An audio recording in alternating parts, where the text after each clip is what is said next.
This video is kind of an overture, kind of a prelude. It's another build-up video, but this might be the last build-up video that I provide for the Bundist movement for a little bit, because the projects I'm working on are still in play, you know. So I won't be making content for this channel exactly like this much longer, because the real plans I have for this channel are, like I said previously, you know, more than one series getting into the various topics that are relevant for the Bundist movement. Now, I'm going to bring this to a clip from Neturei Karta International. On November 12th, 2023, Rabbi David Feldman from Neturei Karta International addressing a seminar on Gaza at the Muslim Community Center of Montreal. This came out on November 12th, 2023. On va pouvoir passer donc à notre deuxième invité, with Rabbi David Feldman. Rabbi David Feldman is a spokesman for Neturei Karta International, an organization founded in the 1930s in Jerusalem to protect the Jewish community from the new Zionist movement. Over the past few decades, this organization has been actively publicizing the voice of many Jewish communities around the world against the Zionist ideology. The Zionist state and its crimes committed against the Palestinian people, and they explain to the world the distinction between Judaism and Zionism, because there is a really big difference between the two terms. That the relatively new Zionist movement is a rebellion against God, and that it does not represent the Holy Torah, nor the entire Jewish community. Rabbi Feldman and his colleagues appear on many occasions at public demonstrations, university lectures, and pro-Palestinian conferences, as well as frequently giving television and radio interviews. They often fly to countries around the world, including many Arab countries.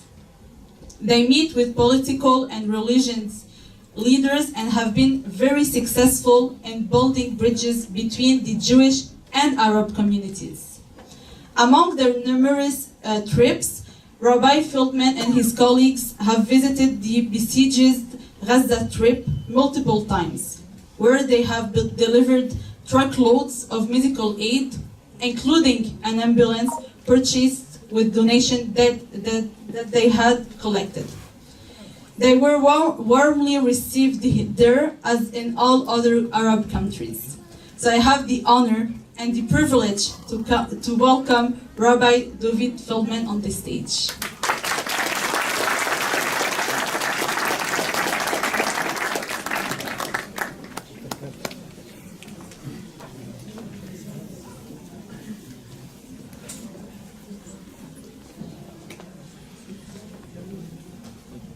Thank you very much.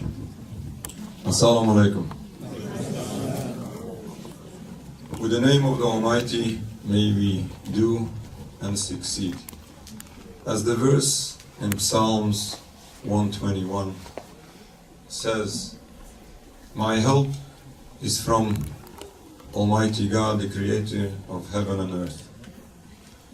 While we are standing here during this terrible time, when this sad, criminal genocide is taking place in Gaza, so many innocent men, women, and children are being killed in a mass murder. This is something that disturbs, pains every human being, regardless whether it is our close relatives. In any case, they are our relatives in humanity. We all have families, we have kids, we have grandchildren, and we want our family to be safe.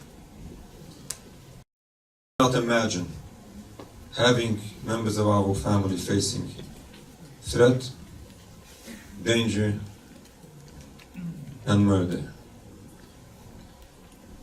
And as a Jewish rabbi, as a Jewish person, I say, it troubles us even way worse, because sadly all of this is being done supposedly in our name. And on top of this, tragically, our religion, the Jewish religion, is being misused to justify all these crimes. There is so much to speak about the falsehood of the Zionist movement, which is basically built on falsehood. But I'll concentrate on what I can help the public more than others. And I will try to explain how the Jewish religion is being misused in a terrible way and in an unjust way, unjust to God and unjust to humanity. When they show to people one side of the coin, they don't show the other side of the coin, even if some of their claims might have some truth to it. It is truly falsehood if they misrepresent the religion and the religious concepts. And let me start with one point. It's very famously being used in Zionist propaganda, the concept of the promised land. God has promised the Holy Land to the Jewish people. Now, if that's true, then don't you dare to fight God. They try to present this image as all Jews support the Zionist movement, the State of Israel. If that's the case, don't you dare to criticize. If you criticize, then you're anti-Semitic. But we have to know better than that. Yes, the promised land, the concept of the promised land is a true concept, but they only show you one side of the coin. God has promised the Holy Land to the children of Abraham, Isaac, and Jacob, according to Judaism, and this promise was fulfilled. The Jewish people were brought into the Holy Land. We believe that we were brought into the Holy Land by miracles, by the hand of God, not by our might. But the other side of the coin is very, very basics of Judaism, which unfortunately in a large scale has been forgotten today. The other side of the coin is, there are twice a verse in the Torah which says, the land should not reject you because you defile it. If people will not remain in the level of holiness God requires of them, they will be exiled from the land, expelled from the land. Unfortunately, it was several hundred years later, God have warned the Jewish people through the prophets, and these are in the books of the prophets, dozens and dozens of verses speaking about this. Unless you repent, you would be exiled from the land. Unfortunately, this is what happened. The Holy Temple, the Jewish temple, was destroyed, and the Jewish people were driven into exile.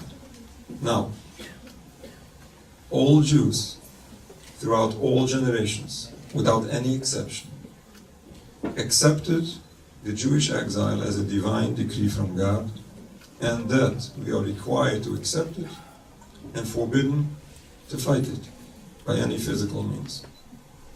We are forbidden to enter exile by any physical means. We are forbidden to return to the Holy Land in mass immigration in large numbers. Individual people are allowed, but in mass immigration it's forbidden. And we are forbidden to fight any nation. This is very, very basis of Judaism, again, accepted by all Jews throughout all generations, until the beginning of Zionism, which is almost 150 years ago, which is relatively recent, because we're talking about a 3,000 years religion, and then we have a new Zionist philosophy, a new Zionist movement, over 100 years old. This philosophy was founded by non-religious people, Theodor Herzl and his friends, people who are not only not observant of Judaism, but they were outspoken heretics, hated God and hated his religion. And these people, and only these people, could have come up with a philosophy which is so contrary the basics of Jewish belief.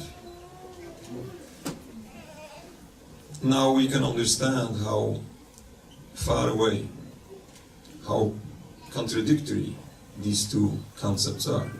Judaism is a religion only. It's about the belief in God and the practice of His commandments. While we have a Zionist movement, which is a purely political movement, dropping the entire religion. God forbid you no longer have to follow God in order to be Jewish. You just have to support the national movement of Zionism. And this is a true tragedy to our religion. While the Jewish people are in exile, according to our religion, we are required to live in peace with our neighbors, be loyal citizens in the countries where we reside, and as I said, forbidden to fight any nation. This is how Jewish people lived for all generations.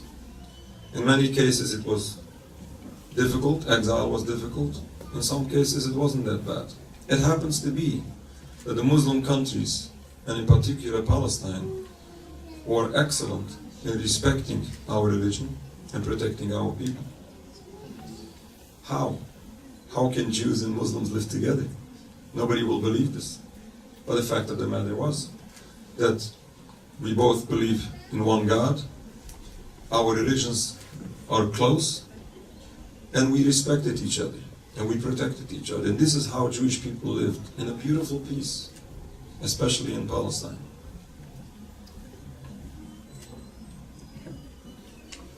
This is basics of Judaism. Even before we see any crimes, even before any offense on other people. This concept of Jewish nationalism is totally not only forbidden, it's a total contrast of basics of Jewish belief. But when this happened in Palestine, not just by accident some crimes took place, but this was the intention of overtaking the power over the indigenous population. Unfortunately, so many people were expelled, killed, stolen their land, and so much catastrophe, and a true Nakba, which is unfortunately going on for so long. Now this is just adding so much more crimes on this criminal anti-Jewish movement to begin with. And we always say, all these crimes taking place in Palestine is not only a violation of international law, this is a true violation of Jewish law. And in no way should be these two confused together. The State of Israel in no way represents the Jewish religion and does not represent the Jewish people. Yes, you do have some people from Jewish descent who decided to create a State of Israel, to form a movement of Zionism, but in no way do they represent all Jews. Now, but Benjamin Netanyahu, the Prime Minister of Israel, insists that you call the State of Israel the Jewish state. Why? Why not the State of Israel? Why not the Zionist state? They do want you to call it the Jewish state, as we started in the beginning. That if this is a Jewish state, then it's representing the Jewish people. And if you criticize it, you criticize the Jews. Then you're anti-Semitic, something that nobody wants to do. And nobody should.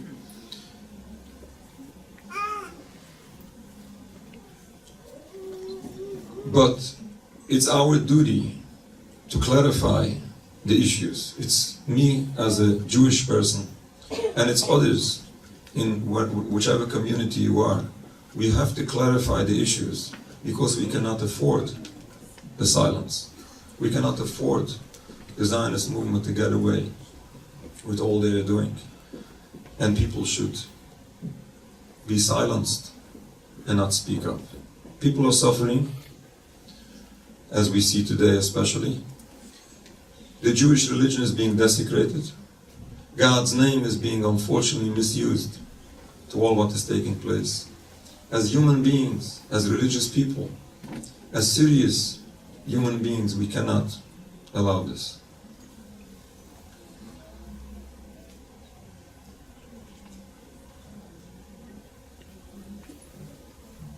it's important to realize that it's not only that Zionism and Judaism is so diametrically opposed to each other. It happens to be that masses of Jewish people worldwide oppose the movement of Zionism, oppose the state of Israel, and oppose all criminal actions they are taking all these decades, especially now.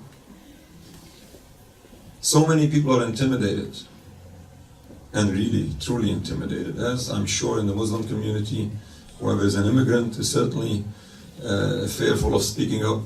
But even if not, everyone is scared to speak up. In the Jewish community, the same happens. So many people will lose their jobs. In the last couple of weeks, since October 7th, 2 of our members in our organization lost 2 prestigious jobs because of this massive intimidation.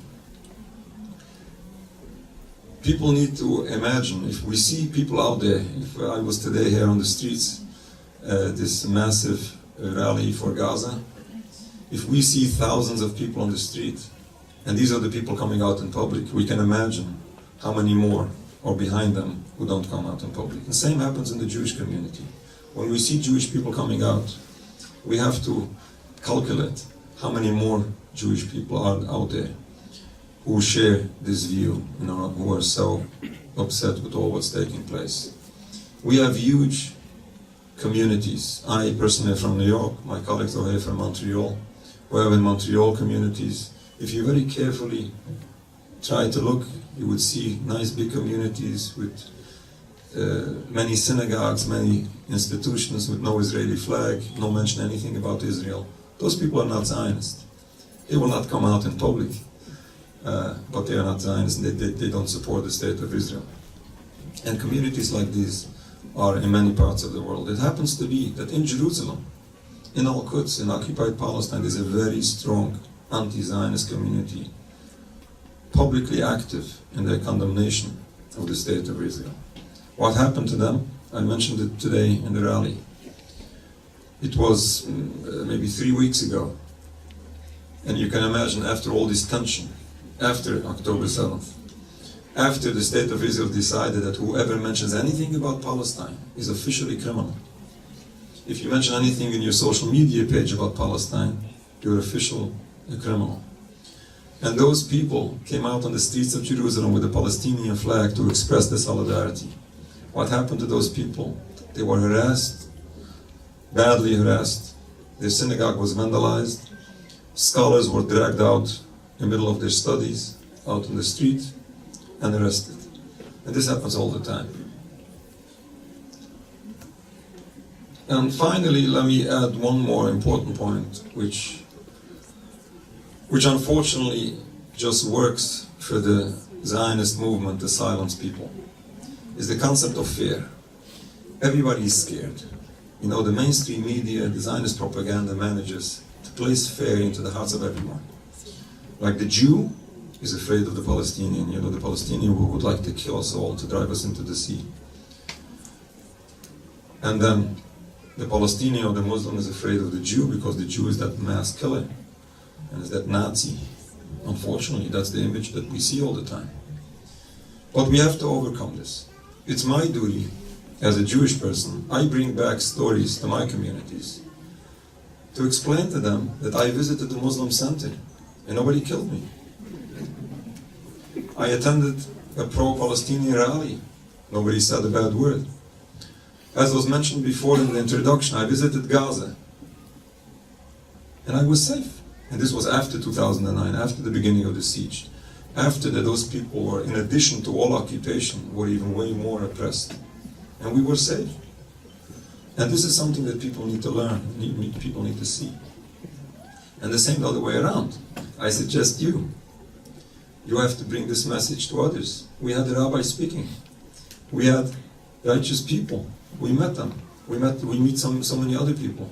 And the Jewish people need to hear this from the Muslim community. We don't hate you.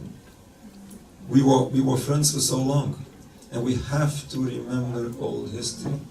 We have to use the old history to teach us all how it's supposed to look like. This beautiful peace that did take place in Palestine should be for us a lesson. This should show us how the past was, how the future can look like, how it's supposed to look like, and how it will look like if we truly understand what's going on. If we truly want to have a better future, we have to address the root cause of all what is happening. People would think that it's because of the difference of religion we have to fight. And this is what Zionist propaganda wants us all to believe. Because if there's a difference of religion, and if those two religions will never change, and if that's the cause for the problem, then there's no solution other than fighting, continue fighting, and continue again, killing people from all sides, and God forbid, God's creation shouldn't be destroyed. And therefore, we have to understand that not the difference of religion is the problem. Despite all differences of religion, we lived in peace. Because as peoples, we can live in peace. It is the political movement of Zionism, which in the very first place came in with the agenda of oppressing another people.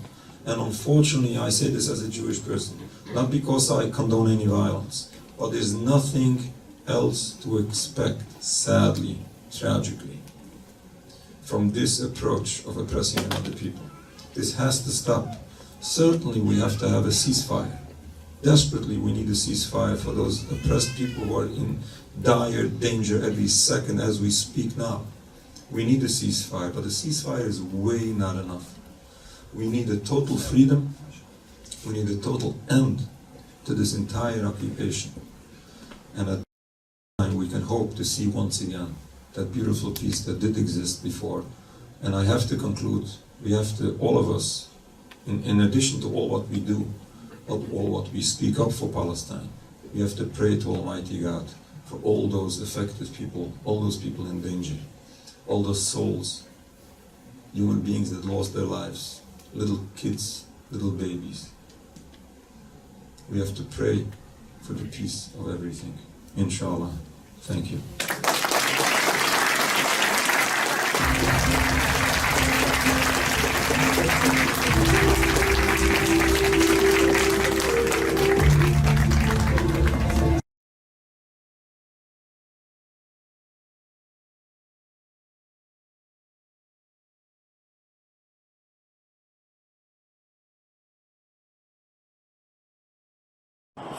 Next up is an interview from Breakthrough News, which came out on November 1st of 2023.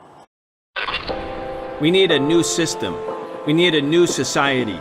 We need to demand that which may have sounded impossible even a few weeks ago, but is not only realizable, but an imperative necessity.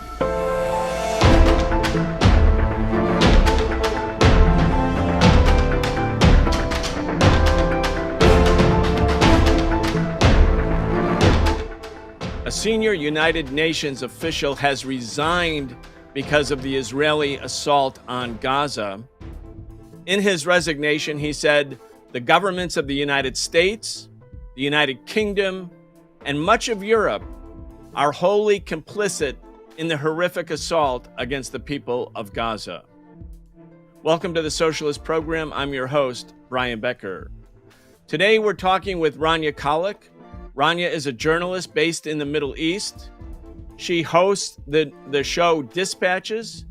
She also co-hosts the Freedom Side Live, both of which you can find at Breakthrough News' YouTube page. You can also find her prodigious reporting on social media at Rania Khalek. Rania, welcome to the Socialist Program. Brian, it's so good to be on with you. I know you are talking to us from the Middle East.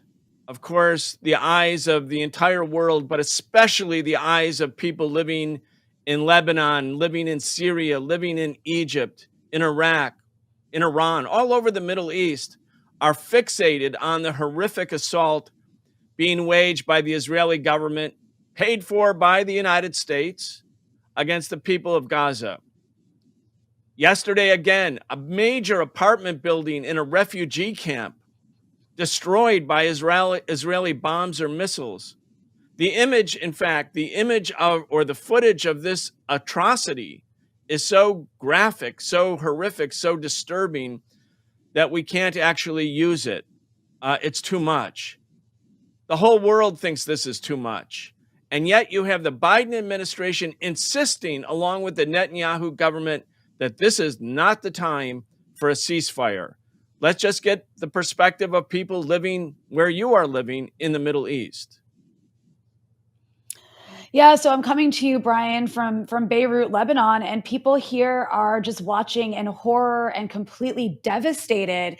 200 miles away from me, there's a genocide being carried out by the Israelis, like you said, with the absolute complicity and, actually enthusiasm, I would say, of American and European officials who are arming the Israelis, giving them cover, the entire corporate media apparatus, running cover for genocide. I just want to, remind people who I'm sure are following all of this as well, but over 420 Palestinian children are being killed by the Israelis every single day right now. That is according to UNICEF.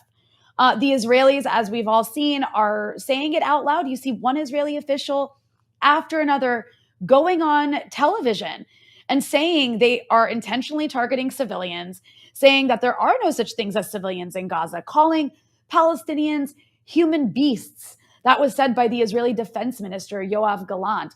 You have Netanyahu, who announced his ground invasion a few days ago, and he referred to a Bible verse, a genocidal Bible verse, to talk about the Palestinian enemy, and basically inciting Israeli soldiers to kill infants and women and slaughter their, sheep, whatever Bible verse he was quoting. I mean, this is all on video, and at some point, I would hope would be used as evidence to try these people for committing the act of genocide. But they are crushing and destroying Gaza right now. And I say that just to note, that is what the people of Lebanon are watching on their TV screens. I know in the US, the dominant media outlets are CNN and MSNBC and Fox News, which are covering this very differently. But all of the media outlets here, whether it's, there's so many satellite television outlets for people to watch, are covering the carnage in Gaza and the horrors of Gaza. And, it's hard to focus on Lebanon when we look at what's taking place in Gaza, but a lot of that is also meant to be psychological warfare for the Lebanese population, because what you have is the Israelis officials who are first talking about crushing Gaza and there's no civilians there, and cheering for bombing refugee camps and hospitals and killing journalists and targeting the families of doctors. I mean, all of the horrific things that they're doing. They're then saying things like, Lebanon is next. We're coming for Lebanon next. We're coming for Iran next. We're going to wipe Lebanon off the map. We're going to take Lebanon back to the Stone Age. So the Lebanese population is pretty routinely used to hearing that kind of language. But with the images of Gaza, people are quite frightened here. So it's a mix of devastation and actual terror in terms of, well, what does that mean Israel's going to do to Lebanon if this war escalates? And so I want to talk about what's been happening in Lebanon.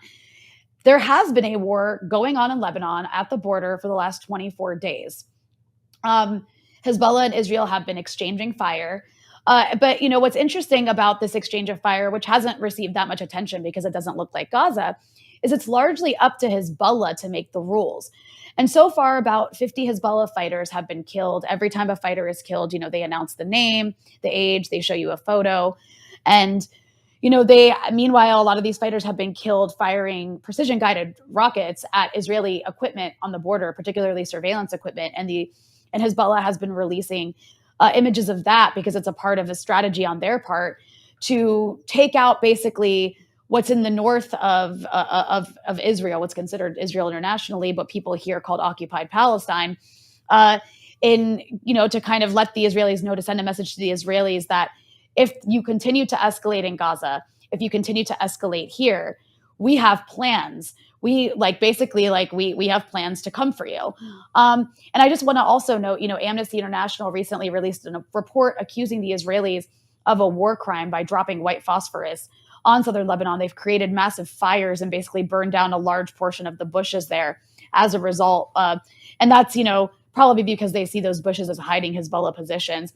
They also have targeted journalists. They killed a journalist several weeks ago, a Reuters correspondent called Issam Abdullah, that Reporters Without Borders is saying was done deliberately, and likely was, because the Israelis knew these were journalists and where they were. They had been reporting from this position all day. They injured several others. And of course, Reuters, in its statement after its own employee, its own journalist was killed, didn't even name who killed him. And that was quite offensive. But Hezbollah did reference Issam Abdullah the next day in an operation against the Israelis, like in his honor. But just to note, yesterday Israel also killed a 20 or 16-year-old boy in South Lebanon who was riding his motorcycle home. They killed him with a drone. So if Israel has demonstrated anything the last 3 weeks, it's that it excels at killing children.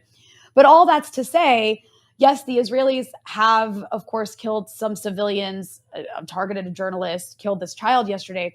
But for the most part, if you look at how the Israelis used to deal with Lebanon versus today, Hezbollah has demonstrated that it has a very real deterrent capacity. The last time Hezbollah and Israel had a war, Lebanon and Israel had a war, was 2006.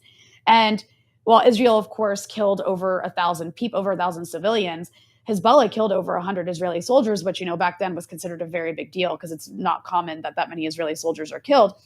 And Israel failed miserably to try and invade southern Lebanon. They actually performed disastrously because they're known for being terrible at on-the-ground combat. All they can do is rely on air power. So since 2006, there have been rules of engagement where Israel is very well aware that Hezbollah has the capacity to do damage to Israel. And it's only gained in that capacity since then, especially after fighting in Syria and, getting stronger. It has like over 100,000 people in its army prepared to fight. It has far advanced weapons than it did in 2006. So there's basically a new equation that Hezbollah has installed at the border, and that is a tit-for-tat equation, where if Israel hits and escalates, if Israel hits civilians, Hezbollah can hit civilian infrastructure. If Israel hits the airport, Hezbollah can hit the airport in Tel Aviv. So because of Israel understanding that it's still dealing with a force that's not as strong as it, or doesn't have as advanced weapons as it is dealing with a very strong force that can do damage. So as a result, we have seen the Israelis refrain for 24 days to do what they would have done if this was 17 years ago. And I'll even say, Hezbollah is really in charge of this new equation. Right now, people are waiting in anticipation for Hassan Nasrallah, the leader of Hezbollah, to give a speech on Friday, where he is expected to reintroduce this formula that I'm talking about. No one really, exactly knows what he's going to say, but it's expected that he'll reiterate this formula of tit for tat. You hit us, we can hit you right back.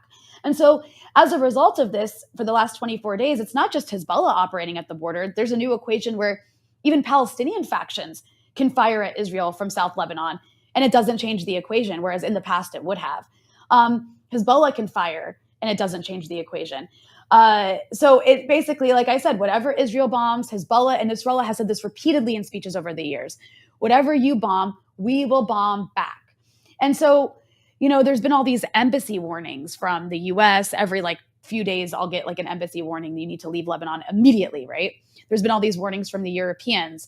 And everybody here has been waiting for this war to escalate because of all these embassy warnings. And most importantly, they've been waiting for Israel to bomb the airport. Every single time Israel has escalated with Lebanon in the past, one of the first things they do is they bomb the airport. That's what they did in 2006. Right away, they bombed the airport. Well, everybody's waiting. It's been 24 days of fighting, and Israel still hasn't bombed the airport. That alone is huge, because they know if they bomb our airport, their airport will be hit back. That's not to mean they won't do it, but Israel has something new to take into account. And I'll also mention, Israel has bombed the airports in Syria several times in both Damascus and Aleppo, and that's because Syria doesn't have the deterrent capacity of Hezbollah that Lebanon has. So these rules of engagement are important because this is the first time where there is something that looks like an army in this region that Israel is actually hesitant to take on. They're very hesitant to open up a northern front with Hezbollah. And so as a result, the war that's taking place in South Lebanon has been ICE has been contained to between 5 to 15 kilometers of each border. And mostly, despite the fact that a few times Israel has targeted journalists, has targeted civilians, and targeted, and of course used white phosphorus, it has mostly been a tit for tat against military installations, which is not what you see happening in Gaza. And I would say, I think the Israelis here are really trying to shock and awe the surrounding, population that isn't in Gaza with what they're doing there. And they're trying to instill this fear in the Lebanese, in the Syrians, in the Iranians. But I think that they're dealing with a very different region today that, while of course is not as strong as Israel militarily, does have the capacity to hit back. I mean, obviously Israel has superior weapons and can do more damage. But that said, you have Hezbollah in South Lebanon, like I said, tit for tat. They can do a lot of damage to Israel. And then you have Iran, which has a lot of partners across the region that, as we see, are hitting at U.S. positions in northern Iraq, are hitting at U.S. positions in Syria, where the Americans are present, unwelcome by the government there. And then you have the Houthis, also, a partner of Iran, hitting. So this is the axis of resistance that Iran and its partners across the region have been basically creating and strengthening over the past, decade. And it got stronger because of the U.S. regime change attempt in Syria. And now this axis of resistance, it does not want a war with Israel to escalate. It does not want a war with the U.S. However, watching a genocide take place in Gaza and watching their Hamas partner and other partners like Islamic Jihad and other various Palestinian factions that are involved in the fighting, watching them, take hits from the Israelis, at some point, they might not have a choice but to get involved. And so that's the big fear, is that this could snowball into a regional war that really nobody wants, but everybody's going up the escalation ladder. So it's just kind of a waiting game. And just about Lebanese feelings on the ground, I want to note there was a survey that was done, a public opinion survey by Information Internationals, the company that did it. And the results were that 76% of the Lebanese supported what Hamas did on October 7th, while 17% were neutral and 8% were opposed. And, of course, 93% of Shias and Druze, well, Druze was interesting there, were in support, 88% of Sunnis, and interestingly enough, 50% of Christians. And for those who know Lebanon, it's a very polarized country, largely polarized by sect. And, I have friends from, different ideological perspectives and different sects, and mostly everybody is horrified by what they're seeing Israel do, and their hearts are with Palestine. On the issue of Hezbollah's involvement, it's a little bit, more shaky. Most people, of course, don't want a war here. So about 48% are opposed, according to this survey, of Hezbollah's participation in this war. And then 27% are in favor. But that's also because, one last thing I'll mention about Lebanon is that, Lebanon is in a very weak position right now as a country. The state is very weak. It's been dealing with a horrible economic collapse for the last few years.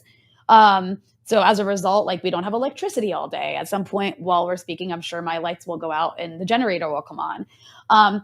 And people are, their purchasing power has gone down. Obviously there's hyperinflation here.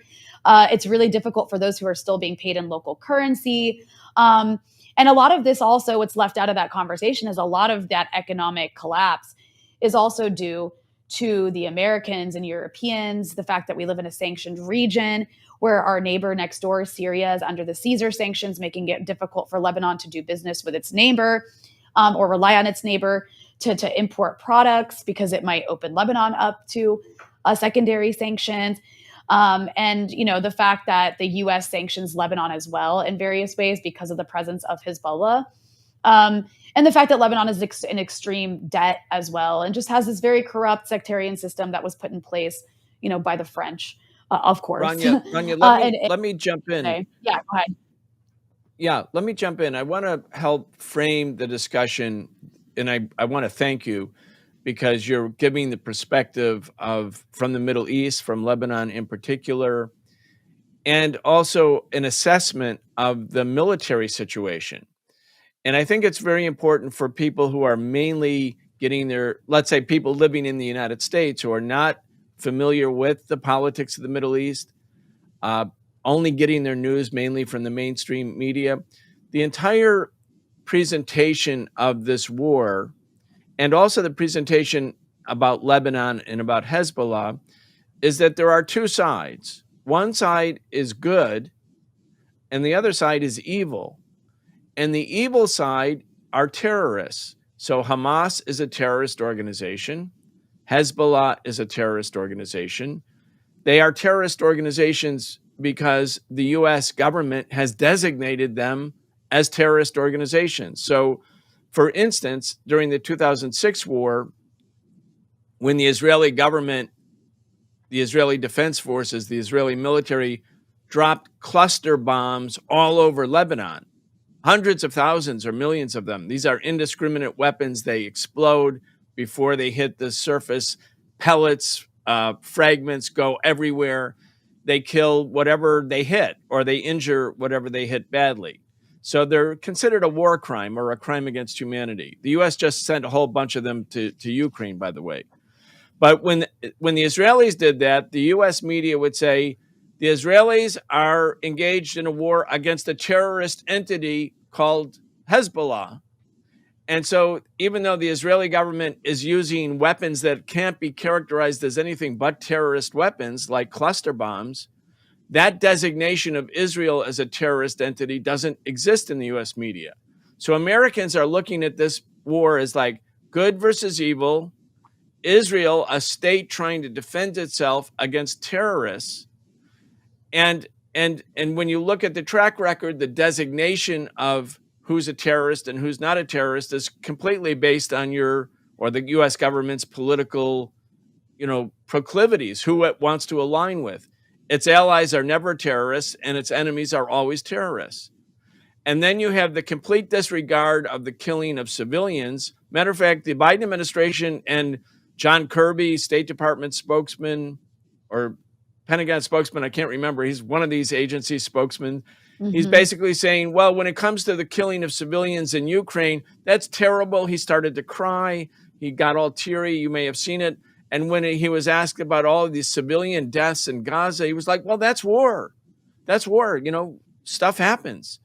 So we have this narrative in the United States that it's just good versus evil. And one of the things I think that you're saying and talking about that's so important is if you don't think of this as simply a war between the great Americans and the great Israelis and the evil terrorists, but if you actually look at the issues of occupation, of course, Gaza and the West Bank and parts of Syria, Golan Heights and Egypt were all militarily seized by the Israelis in June 1967. These areas became occupied then. The Israeli government used terror tactics to seize this territory. And Gaza is still, the settlers were pulled out, but the occupation obviously of Gaza continues. So what's important here is if Americans who are trying to learn about this thing and don't think of it simply as America's great, Israel's great, the other guys are just terrorists, but actually try to understand the underlying issues of occupation, of land, of apartheid, then you start to think more importantly about the military issue. Because if you think of Hezbollah not as a terrorist organization, but a principal part of Lebanese politics and considered to be sort of heroically resistant against a foreign country, Israel occupying and killing Lebanese people, then you're looking at, well, what is Hezbollah's military capacity? Does it have the ability to actually fight? And again, for Americans, they're not thinking about this, but you in Lebanon are thinking about this, because to the extent that Hezbollah or other resistance forces become stronger, it becomes something of a deterrent for additional Israeli aggression. And I'll finish with this, Rania. You're talking about the danger of a regional war. Israel, in fact, fears a regional war because of this enhanced capacity from Hezbollah and the other resistance forces. When the Israelis thought they could do it, they wanted regional war. That was 1967. They wanted a regional war. They invaded Syria. They invaded Egypt. They invaded Jordan. this is when all of these territories became occupied. And so we're seeing a change in the relationship of forces. And again, you'll never get this from the mainstream media, everybody. Nobody's actually providing this analysis, the politics, the assessment, and also the military assessment that Rania is providing here on this program. Again, this is all important because what comes next? Does the destruction of Gaza lead to a big invasion by Israel? Does it lead to a wider war? What does a regional war look like? Not in 1967, but in 2023. The stakes here, in fact, could not be higher. Go ahead. I know. I'm so happy you said that because sometimes I do, because I live in Lebanon, I do forget that not everybody is aware of the sort of insider nature of how all this works. But yes, I'm really glad you noted that about Hezbollah because, you know, Hezbollah emerged out of the 80s when Israel was occupying huge chunks of Lebanon. And when I say occupation, I mean they ran torture facilities and prisons. Their soldiers were on the ground here.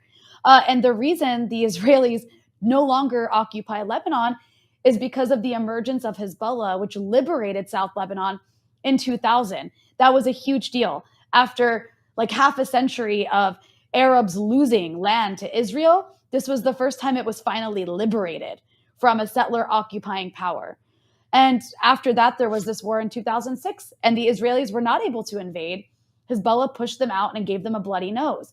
Hezbollah is far stronger today than it was in 2006.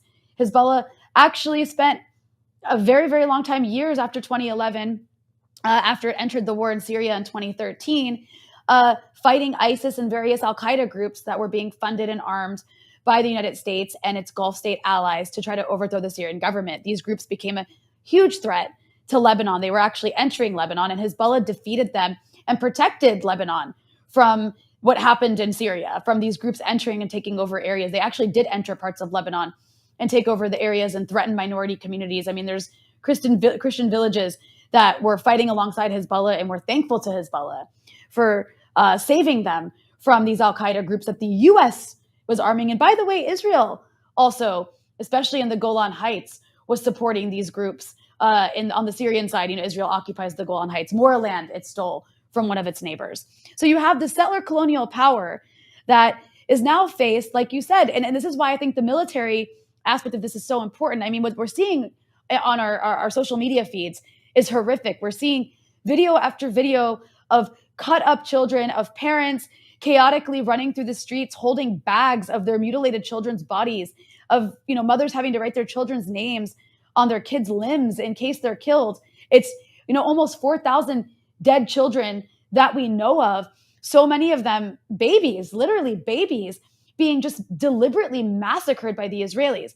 But take a step back for a moment. This is the most powerful military in the region. They are nuclear armed. They have all of the best weapons constantly furnished to them by the United States of America. And they're unable to defeat a guerrilla force that is stationed inside a death camp. That says a lot. So how on earth are the Israelis, who can't even defeat Hamas, going to manage to take on Hezbollah to the north, which is a totally different ballgame, right? Hezbollah isn't in a death camp. They're in a country. They have a whole country. They have supply lines. The Israelis don't control all the borders. They can certainly put a siege on Lebanon. They still don't control all the borders. It's a very different situation, a very different terrain. And then you also have all of these groups in Iraq and Syria, and then you have Iran. And they're literally saying, there will be consequences if you continue doing this, which again is why the Israelis can't do what they did, like you mentioned, decades ago and just invade and bomb everyone. So I think it's really important to understand and recognize that, because also a lot of the carnage is meant to defeat people psychologically, is really meant to defeat people psychologically and terrify them. But you really have to look, and I mean, you even see, if you look past a lot of like the mainstream media and the way they're covering this, like I saw a headline in the Financial Times that compared Hamas to the Viet Cong, which I thought was a really honorable comparison in many ways, because the Viet Cong was quite successful in many ways, defeating a far superior power, the United States. But the point is, you know, it's really important to recognize that the Israelis aren't advancing militarily, and that they think that this can go on for months. And I'm not sure that it's going to be that simple for them. And then there's also huge regional shifts taking place that we can talk about as well. Yeah, when I can remember as a kid when the United States was telling the people, the United States government was telling the people of the world, we had to go to war in Vietnam because the Viet Cong were terrible terrorists. Matter of fact, you can go back and get headlines. Viet Cong, that's the sort of the derogatory name for the National Liberation Front. And the U.S. was saying, well, this ragtag terrorist entity, they're terrorizing the people of South Vietnam, but we have superior weapons and we're going to destroy them. Just hang in there and we'll destroy them. And it went on. And eventually it was quite clear that there was no way the U.S. could actually defeat the Viet Cong, the National Liberation Front. U.S. soldiers, every soldier who went into South Vietnam, their main goal was to go home. Their main goal was like, my tour of duty will end in 12 months. I hope I have both legs. I hope I have both arms. I hope I can hear. I hope I have both eyes. I want to go home. And the Vietnamese fighter, the so-called terrorists, they were home. They weren't going anywhere. And so ultimately, this psychology of the war, where one side wants to go home and just end the war, and the other side wants to actually keep fighting because otherwise they live under occupation, which is what the Vietnamese were living under. So, there's a lot of unlearned lessons by empire and by arrogant governments that have the most advanced weapons, who think that weapons themselves are the determiners of military outcomes. They're the ones that determine who wins and who loses. But in wars where one side is living under occupation and the other side, soldiers actually just want to party, just go home, go to work, be with their families. They don't want to be fighting. They might enjoy the fruits of occupation, but they don't actually want to fight for it. That tilts the balance. That's a factor in the military equation. And I think that what you're saying is so important, that when we look at Gaza, people here, especially, again, uninformed Americans, that's most of us, right? Most people in the United States don't really know very much about this. And they're looking at, they say, well, there's no way Israel can lose. It's horrific what Israel's doing, but there's no way they can actually lose because they're destroying everything in Gaza. And there's no way out. There's no place to hide, so to speak. But there are tunnels, there are military forces, and it's not clear at all that the Israelis have succeeded militarily at, quote, defeating Hamas, crushing Hamas. And that's the stated goal now. The Israelis have said, we're going to fight until Hamas no longer exists. And the Biden administration, not having learned the lesson of Vietnam, is agreeing with them. Now, if the Palestinian people are living under occupation, and let's just assume for a second that you destroy Hamas, it's gone. You kill every Hamas cadre, every Hamas leader. But the people are still living under occupation. There would be another formation of resistance because people won't want to live under occupation. And I want to remind, especially the U.S. government, for instance, you said this about the Ba'athist government in Iraq in 2003. You said you're going to destroy the Ba'athist government. You're going to liquidate Saddam Hussein, going to destroy it. And the U.S. did destroy the Ba'athist government. And what happened? You had the formation of ISIS and Al-Qaeda in Iraq. Destroying Hamas actually would accomplish nothing because there would be some new iteration of resistance as long as occupation goes on. But the reality is they're not going to destroy Hamas. And if they actually go in and try to do militarily in Gaza, the likelihood is that Hezbollah and the other parts of the Middle East resistance will in fact enter the war. So this is the paradox, the dilemma from which neither the Israeli government, Netanyahu, or the Biden administration can really escape. Yeah, and I mean, that's a really good point you made. What is Israel's ultimate goal? I mean, they say it's to eradicate Hamas, but like you said, you can't. You can't eradicate Hamas.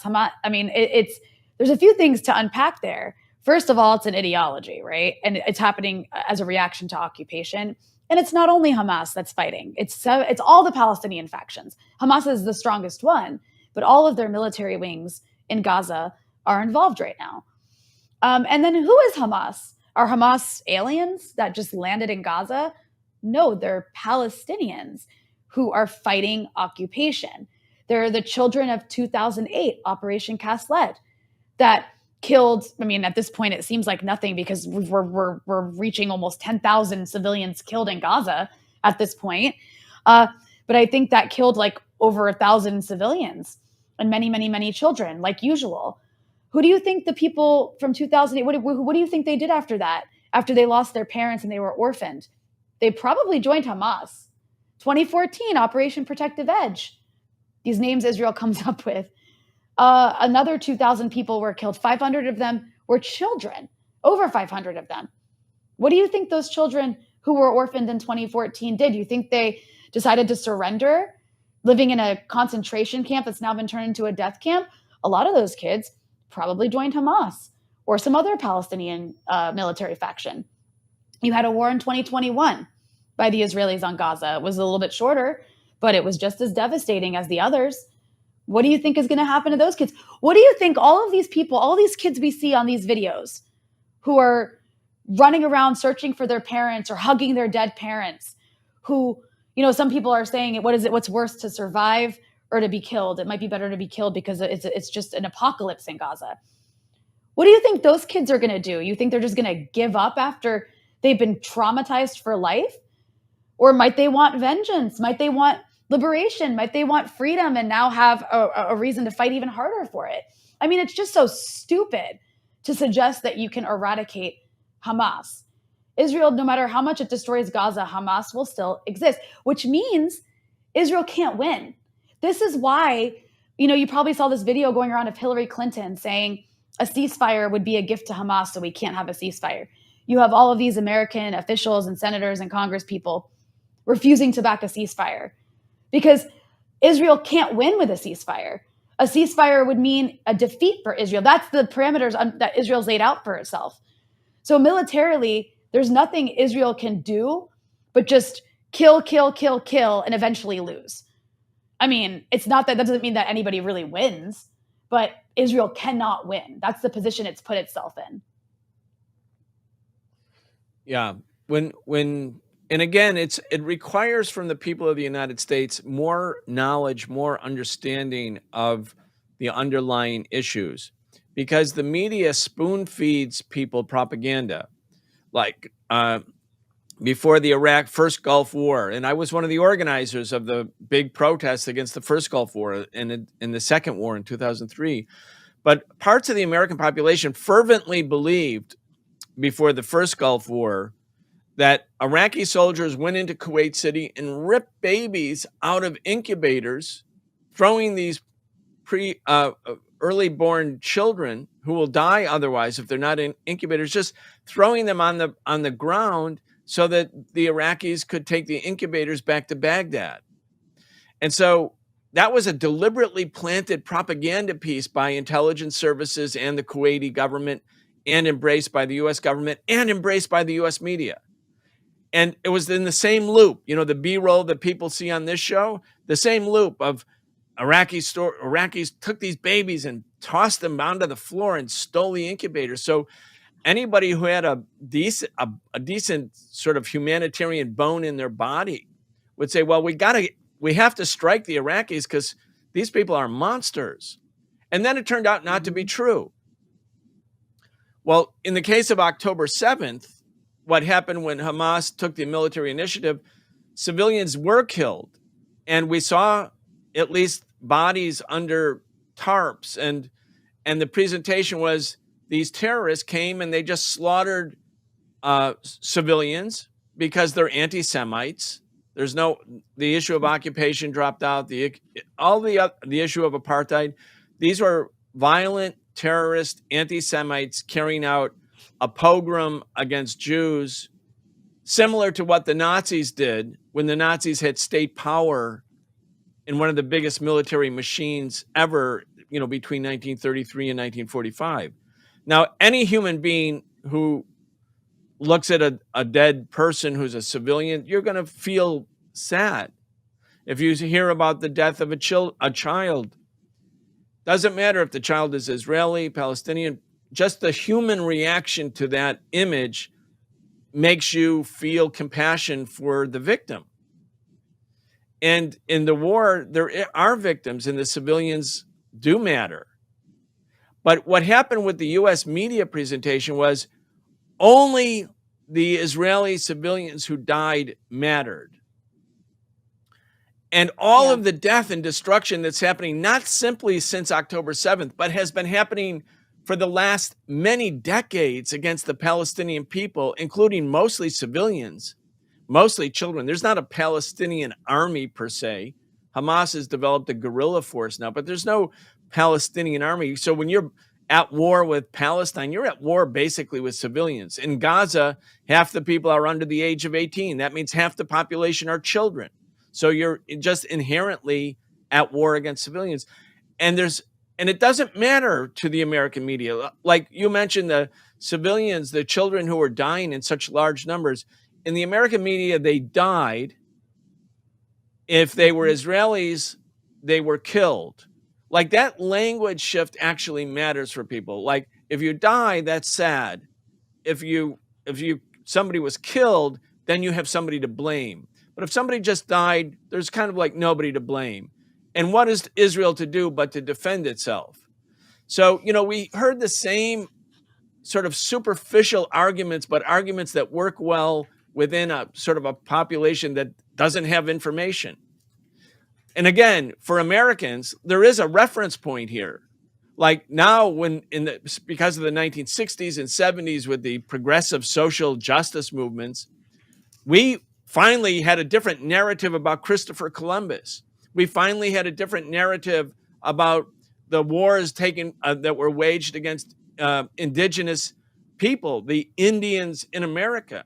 When I was a kid, we grew up on cowboy and Indian movies, and the Indians were always described as savages, and the cowboys were always representing, civilization.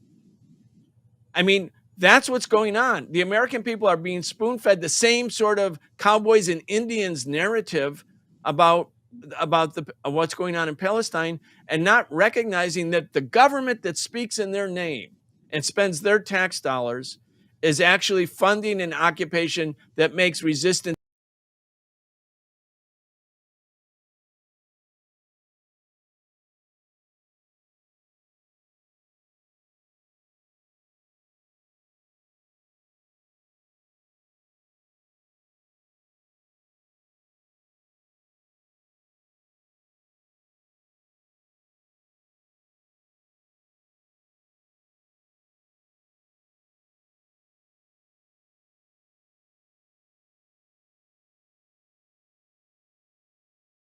section of them at least are, because they're getting access to alternative news, because the Palestinian and Arab and Muslim communities exist and provide a human face instead of this caricatured face of who the people of the Middle East are. Things are changing. So when you look at the big picture, you see political support from Israel is evaporating. It's not coming back. This is a sea change. The military situation inside of Gaza, as you say, they can't really prevail. They can't destroy Hamas. And then the regional allies of the Palestinian people are militarily stronger than they were 4 decades ago. So if we try to get the big picture and sort of think about where this is all going, you can kind of see that the days of apartheid are numbered. The issue, the Israeli Zionist presentation is, do you want to kill Jews or do you want to let Jews live? That's kind of the presentation. Where the other way to look at it is, do you want to have apartheid? Do you want to have an exclusivist apartheid regime? Or do you want to have a democratic regime or a democratic government where Muslim, Christian, Jew, non-believer, people, humans, part of the human family can live in a democratic society? I mean, I think the presentation here, when you put it all together, those are the two choices. Those are the two choices. And, the longer the U.S. continues to support the Israeli government in its current form, the more difficult and bloody it's going to be to get to what you just mentioned, which is the nicer version of that. Because, one thing that I've noticed that Hamas has been doing in a lot of its statements is they're referring to Israel as a fascist state. And it's increasingly looking that way. And it's been on that trajectory. People have been warning about that for the last 20 years, that Israel has been becoming increasingly more and more extremist, fanatically far right, and I mean religious fascist far right. And, one thing that I think is incredible about the American media, I'm not surprised, but it's still incredible that they have done zero reporting on the fact that on October 7th, Israel was killing its own people. The Israelis were putting in place what looks like the Israelis were putting in place the Hannibal Directive, which is a known Israeli military directive to basically kill its soldiers rather than allow them to be taken hostage, to prevent any leverage for the other side to have in negotiating prisoner releases. So they would rather kill their own people than have them taken hostage. And this seems to have been implemented against civilians. There's Israeli civilian testimony that the Electronic Intifada has reported on and Mondoweiss has reported on, essentially saying as much. That's been, exposed in some Israeli media, where they're saying, no, our side was the one that was shooting at us. People were dying in crossfire. And none of that has been interrogated whatsoever. So when you mentioned the Kuwait, the Kuwaiti ambassador's daughter lying in front of Congress about babies in incubators to justify the first Gulf War in the early 90s, you're hearing a lot of crazy, unsubstantiated, evidence-free claims about what happened on October 7th. Meanwhile, Palestinians are questioned for dying. Where you have Biden and John Kirby literally getting up in front of cameras and mocking Palestinians, saying, we can't trust your death toll. It's disgusting and it's racist. And it's just completely, and people aren't going to forget this. Arabs and Muslims in America are not going to forget this when it comes to decide who to vote for next year. And I'm shocked that Joe Biden is going to self-destruct the way he is to back Israel's genocide in Gaza. But then the question becomes why, right? Why be so enthusiastic for this disgusting, horrific, genocidal onslaught in Gaza? And there's a lot of reasons. I don't think there's one. There's the fact that Israel is the sort of sphere of imperialism in the Middle East. It polices the Middle East for the Americans and the Europeans. That's one. You have this massive lobbying apparatus in the U.S. when it comes to the way that politics works that we're very well aware of. That's another one. You could come up with all kinds of reasons. There's also an actual affinity by a certain generation of American politicians for the state of Israel as well. I think that, that the sort of boomers in the American government really do believe Israel's a perfect, wonderful, moral state that's a light of civilization. But, if you also think about what happened on October 7th, it really shook the world. It's changed the world. This is a real turning point in history, because what you had was a group of indigenous people carrying out just in military terms, carrying out a pretty successful military operation against their settler colonial occupier. And if you're Joe Biden or Ursula von der Leyen or Justin Trudeau or Emmanuel Macron, and you're a leader in one of these either European, imperialist countries or the sort of settler colonies of Europe, Australia, America, Canada, whatever. If you're one of these people, that's scary. That's really scary. You have a bunch of indigenous brown people shooting at the garden. You have the jungle people, Brian, shot at the garden. And they exacted a lot of casualties when they shot at the garden. And that can't be tolerated. That cannot be tolerated. So in a way, you have the imperialists responding by crushing Gaza as a part of this genocidal fantasy they have against the global South, but also I think to send a message to people in the global South. This is what happens to you if you fight back against our rotten, colonial, imperialist, capitalist system that's in decay right now. This is a performance, I think, for the rest of the global South, a literal vengeance exacted against people who got in the way of the settler colonial, European project in the Middle East. It got in the way of Ursula von der Leyen and Joe Biden's plans for Saudi normalization, got in the way against their Russian gas deal, to try to, or trying to replace Russian gas with other gas, using Israel's gas, for example. This is really like a warning also, I think, not just to the people of the global south, but look what they're doing to their own populations in these countries.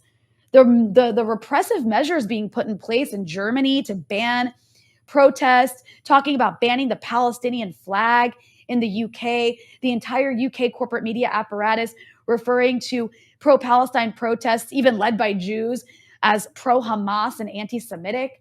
What you have happening in France as well, you see protesters like being beaten and rallies being banned. And then in the U.S., you have this resolution, or I'm not sure, bill before Congress, trying to basically justify surveilling pro-Palestinian campus groups under the guise of the material support for terrorism clause that the U.S. uses to spy on people and to repress activity. I mean, that's a serious thing, to be accusing college students of material support for terrorism. So why do they have to do this? They have to do this because they've lost the narrative war in their own countries. So you see these repressive measures being enforced internally as well. I really think, Brian, that this speaks to a serious decay inside, the capitalist system in the global north. And it's almost like the scale of October 7th and what it meant was so big. It requires a genocide to try to overturn it. Well, very important points, Rania. The Palestinian people in Gaza engaged in nonviolent protests in 2018. Every Friday, they went to the wall where the Israelis won't let people from Gaza leave. They had what was called the Great March of Return. So they had nonviolent protests, and the Israeli snipers shot and killed hundreds of people, thousands of people, but killed hundreds, killed journalists, killed medics, deliberate targeting of individuals, people who clearly had Red Cross or Red Crescent symbolism on their body so that they would be seen as medics, or people who had press credentials prominently displayed. They were shot and killed. So the Israelis made nonviolent protest basically impossible, because if you go every week to the wall and have a peaceful protest and you get shot down, eventually people are going to stop doing that. And when a government shuts down the road for peaceful nonviolent protest, it makes armed resistance basically inevitable.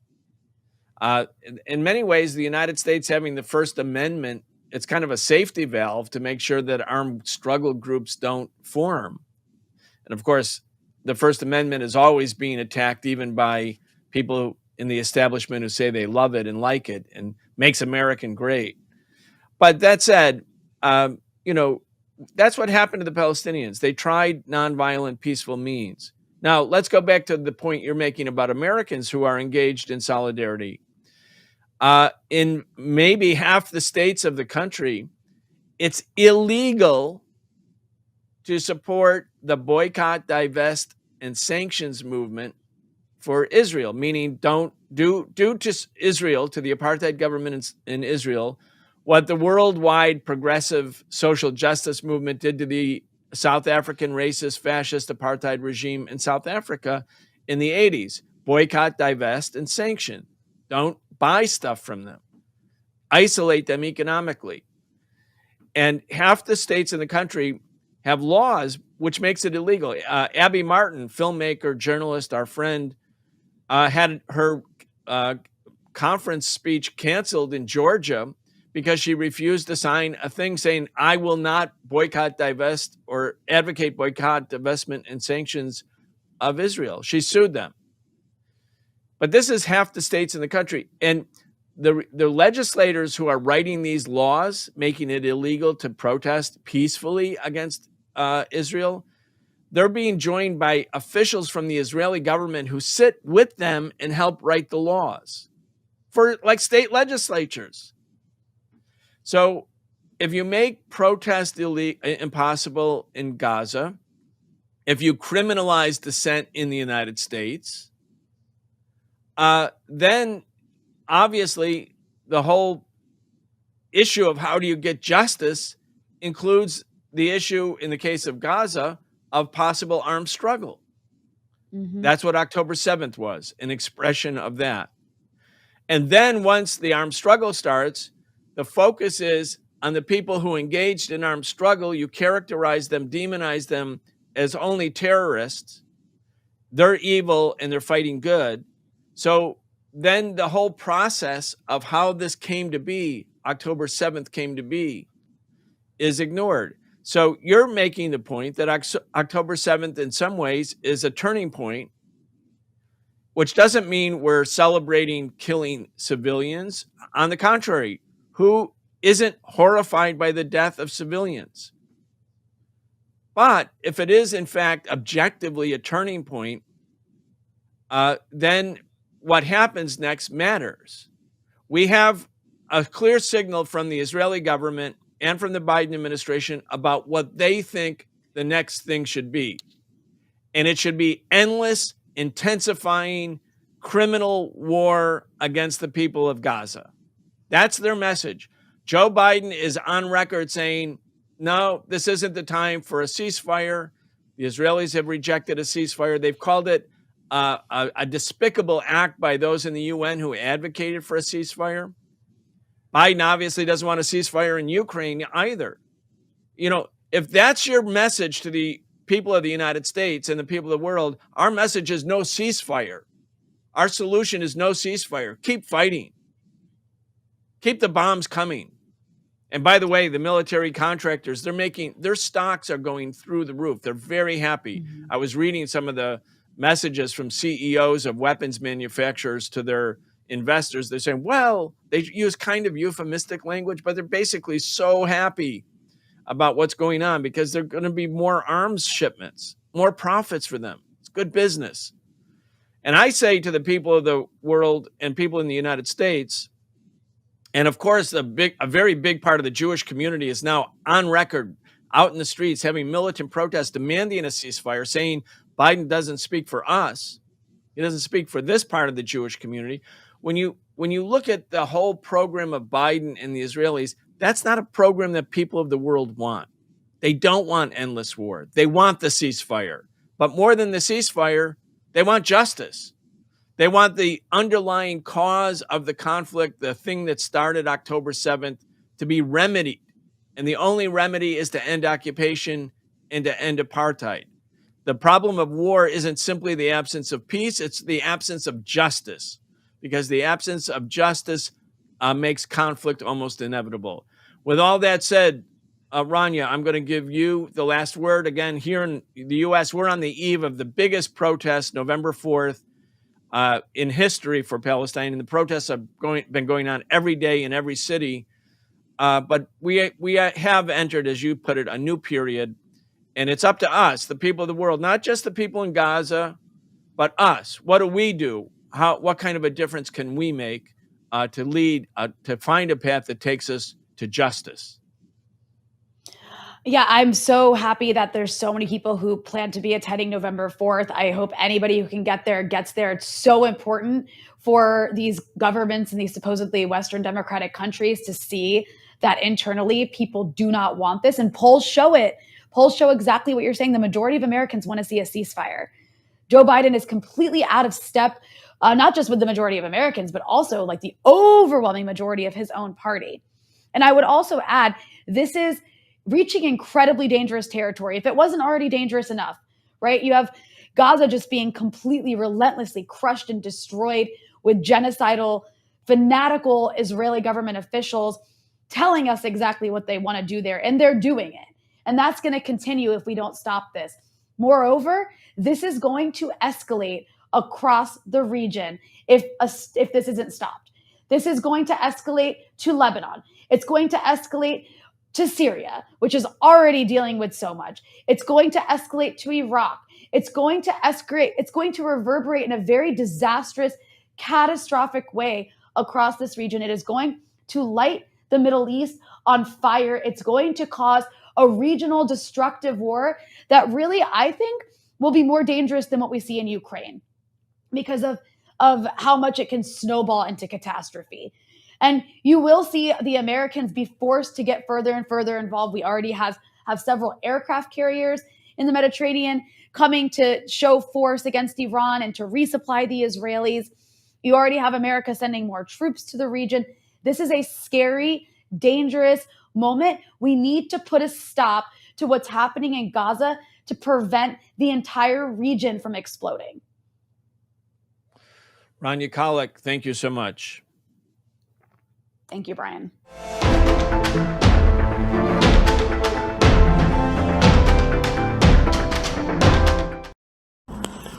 Without Donna Newman prepping me, I have to figure out a lot of this really just on my own. I mean, not that I hadn't made videos before on my own, but like presentation is something I have to work on. But in retrospect, she wasn't really good at presentation. That isn't to say that some of her direction wasn't good. And that gets into what I want to say here. Despite my differences with Donna Newman, I do agree with her particular version of permanent revolution. But that gets in the whole complication thing. And that, I should say that we need to prepare for, as Bundism is becoming popular again, for there to be long drawn-out arguments that won't be settled with just a couple people. There will have to be an ongoing conversation amongst Bundists. That's why one of the main goals still remains the idea of the Jewish International Bund in the Oblast. And that would be a brilliant place to have that, where all Bundist chapters and units can come over there, you know, and discuss the future of things. This will still be necessary even after the removal of Zionism. And I'm not speaking as an optimist. I'm no optimist. I am, if anything, a cynical realist. I just want to say that I'm not saying that I've done my part. I have more to do for this, but there won't be much more for me to do. And so these projects I'm putting out for this channel, I hope, will be for people's benefit. I'm working extremely hard on them. I'm also trying to keep up with the protests going on, and that's very difficult with lack of gas money, you know, to give to people to drive me, because yes, I don't drive, and there's a lot of reasons behind that that I'd not like to get into. My life is a very peculiar one. But that's another thing right there, is like Jewish people find themselves in peculiar situations these days. I know I definitely do. This, what I'm going to show you is not conventional for documentaries typically, but I believe it's necessary. It's completely uncut. It's all 9 videos fused together of a playlist from Dr. Weisfield's channel. The link to the playlist itself will be in the description. Nablus Palestine Night Raid, November 19th, 2011.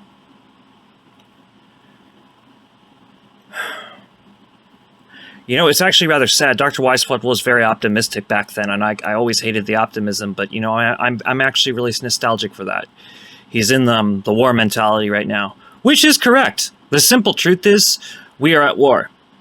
The Zionist state has declared war on Jewish people by basically lumping us in with them. One thing that the Zionists are most afraid of is that the younger generations of Jewish people in both the United States and Canada are anti-Zionist. They've lost.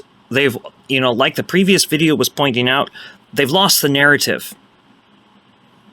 And, you know, if America doesn't have Israel anymore to do what it can to manipulate the region, then America loses a great piece of the pie it once had, which is inevitable.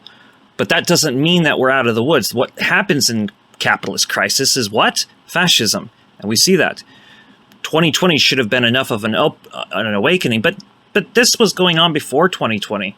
Like, it's I don't know how many clips I have to put out here to get that point across, and maybe that point has been made. But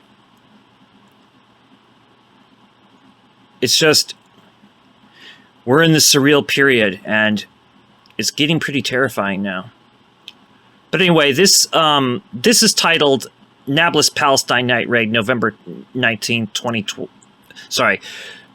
I'm sorry about that. Nablus Palestine Night Raid, November 19th, 2011. I still stutter, I still skip on my words, but I'm not as frantic about it as I used to be, so please do enjoy this.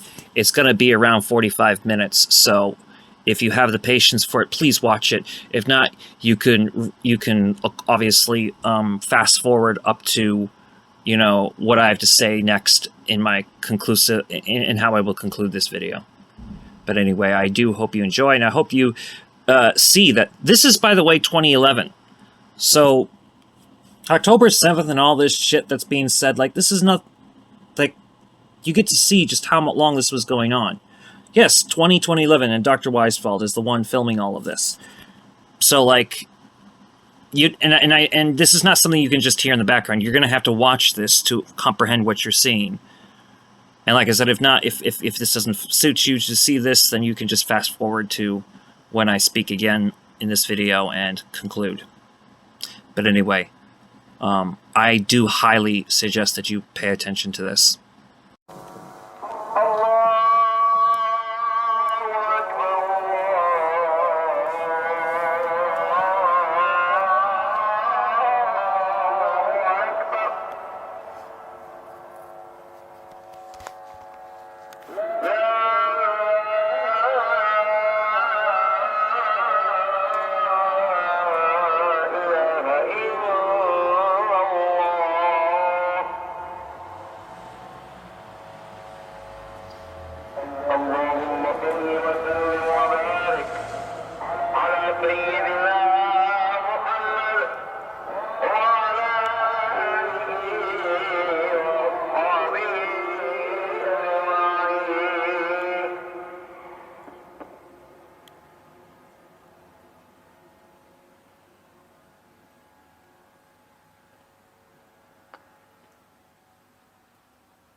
This is Balata refugee camp in Nablus, Palestine, the night of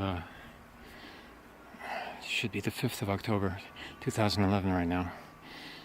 At the corner there's a tire burning, which is an attempt to stop the Zionist military from advancing further closer to the camp here.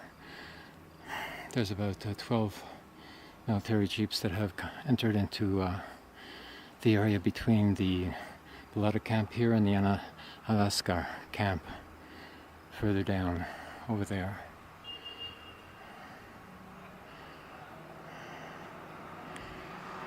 Zoom in here.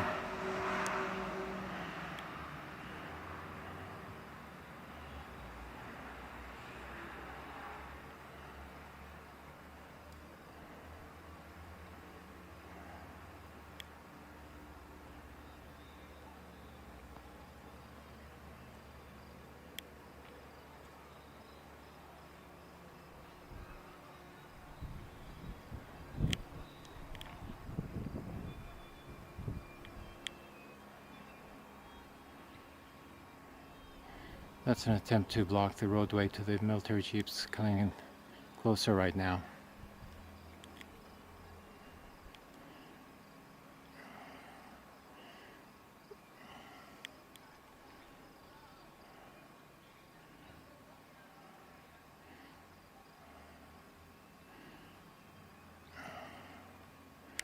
The presence of the jeeps can be detected by their flashing lights and by the convoy of the lights as well. They had come down the roadway over there. I may be able to get a better view for you using a night vision feature here. I'll switch over now.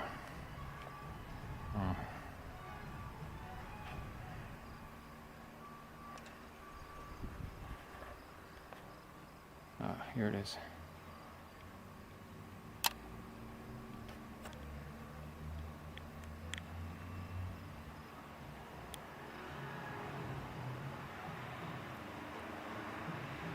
Yes, infrared turns green in this view. There's a bit better view there, in spite of the lights. There's a resident car coming in playing some music.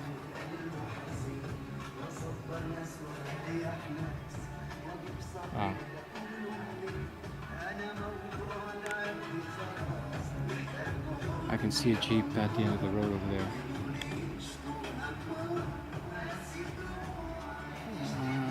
Try to get it in the frame here.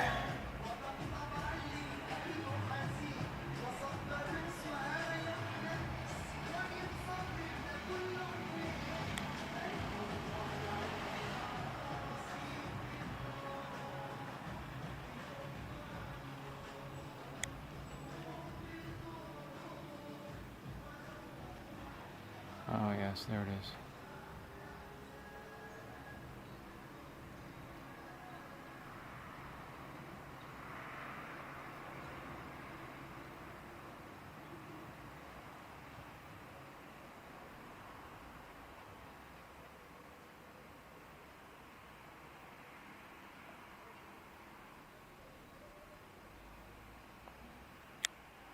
Just moved on.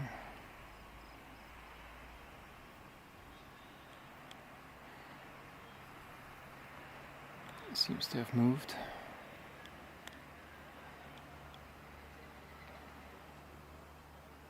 No, it's still there. Just the red light is blinking now.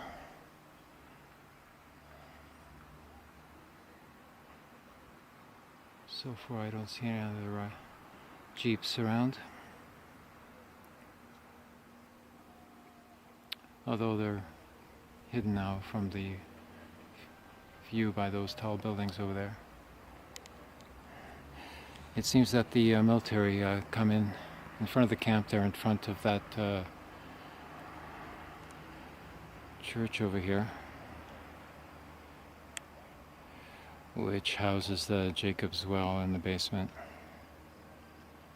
which passes right in front of the Balata camp. That's like when the military was passing down this road, 2003, when the occupation was within the city and even within the camp itself along the Market Street. Let's see what that vehicle is doing over there. Oh, there seems to be some other activity.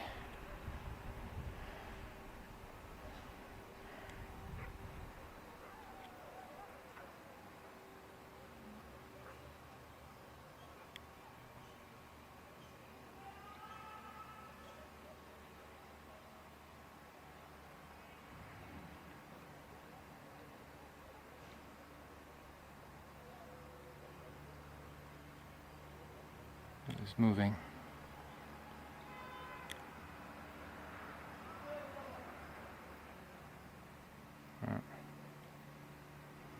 Here it is.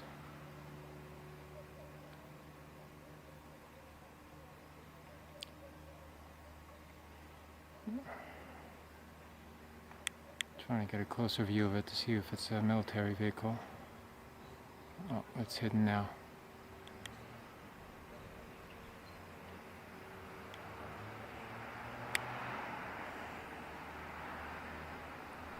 Oh. The original vehicle is still there blinking away.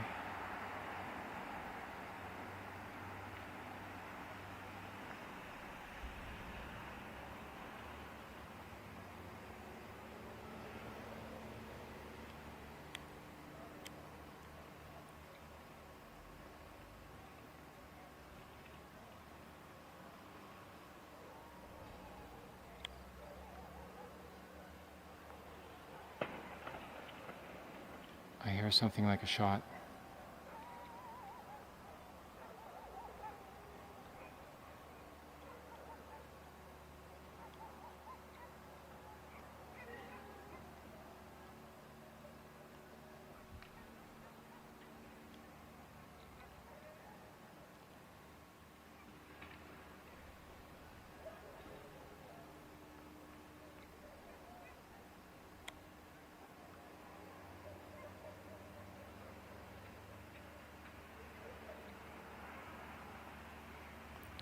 Yeah, looks like a convoy.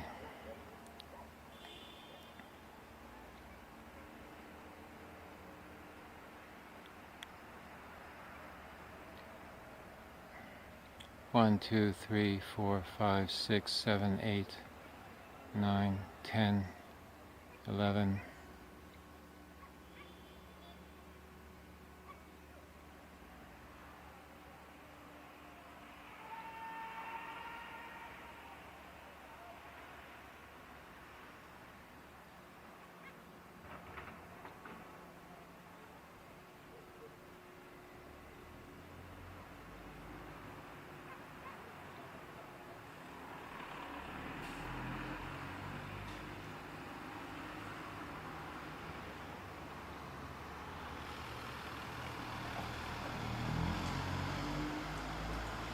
Taxi driving by down below. Lots of activity. Second convoy coming from another road to a junction point there. I'll try to get closer, see what's going on.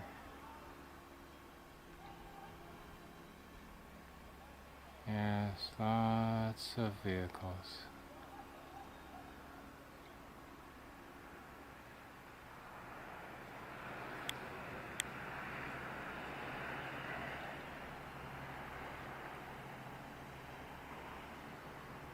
Certainly not normal activity for this time of night. A shot in the distance.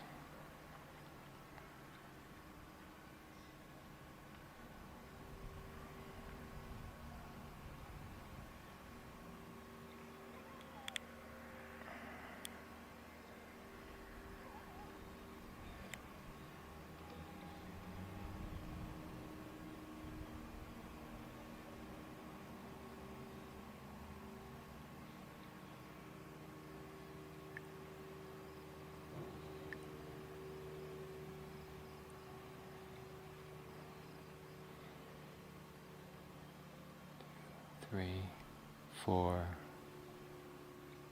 5, 6,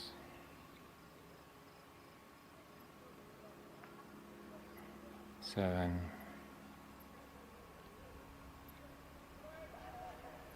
Long vehicle. 8.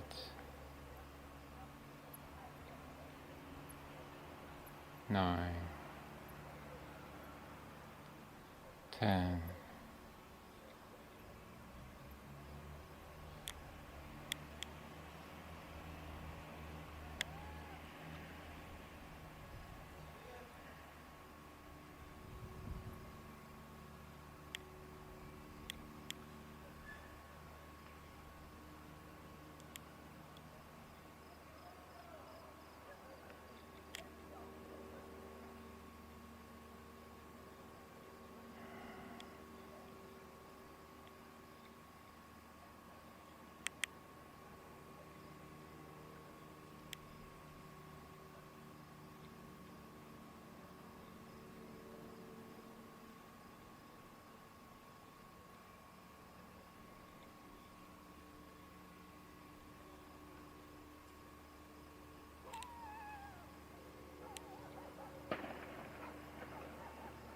Another shot with an echo.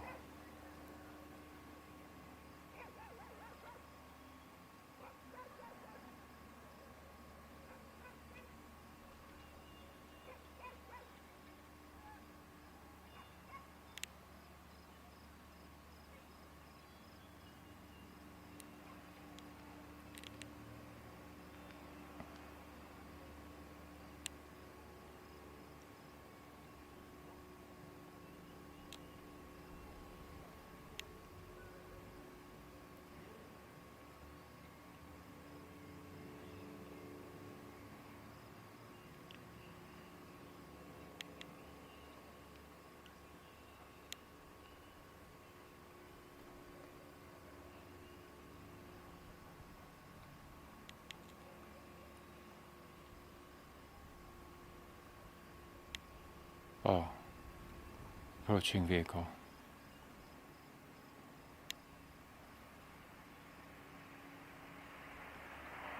There it is.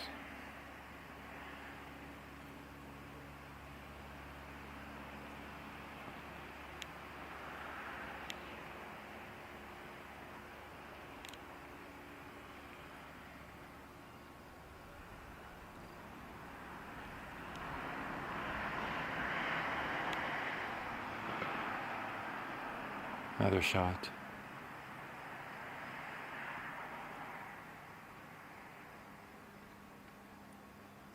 I see something over there.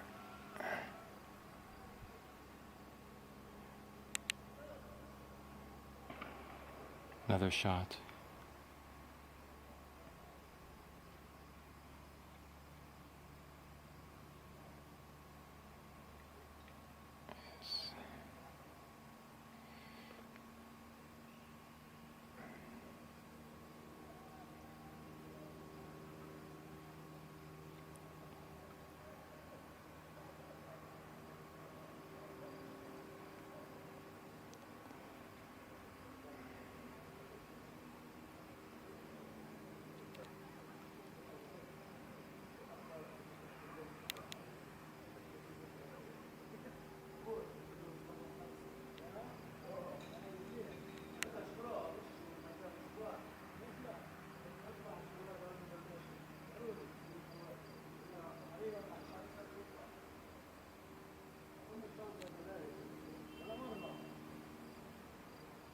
Fire.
truck of some kind, a flash of light. Yes, that was a grenade of some kind.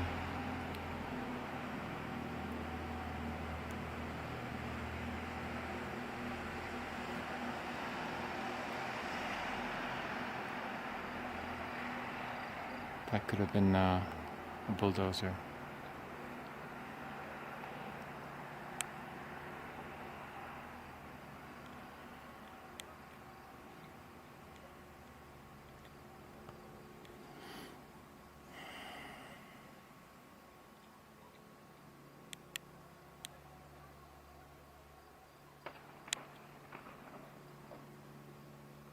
Yes, 2 more shots.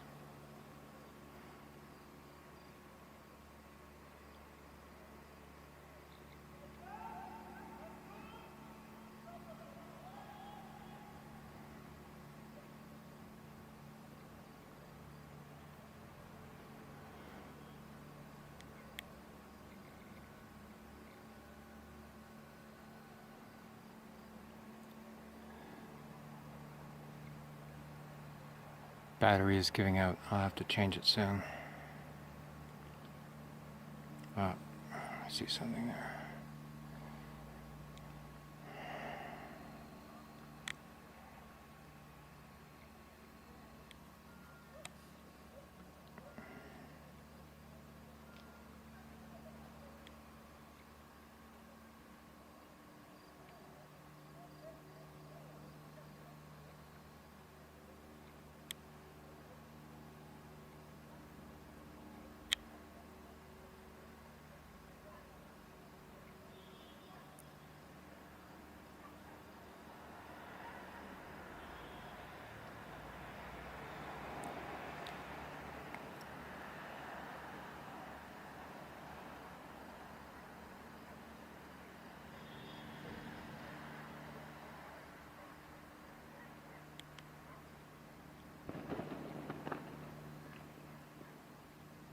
Yeah, sounds like a... looks like military vehicles passing. That was 3, 4, 5. Big one, 6, 7,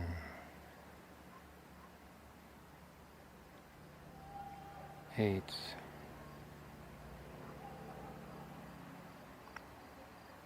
Big truck.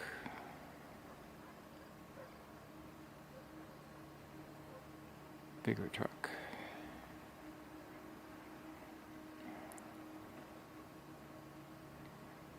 And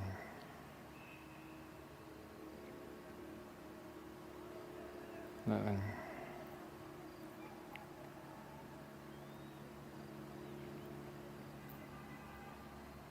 Definitely silhouettes of jeeps.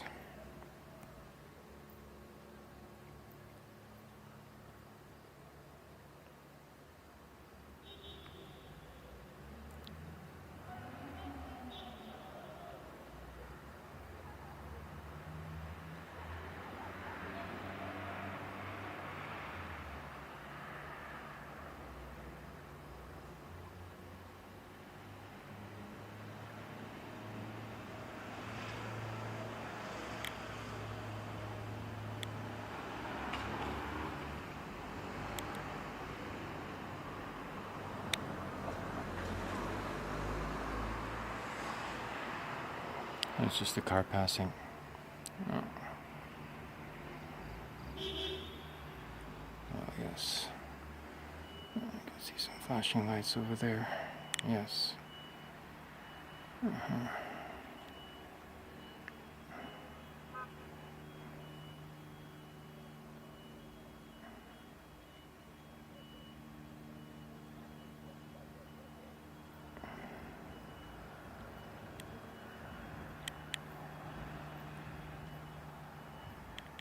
I'll take this opportunity to change the battery. Just a moment.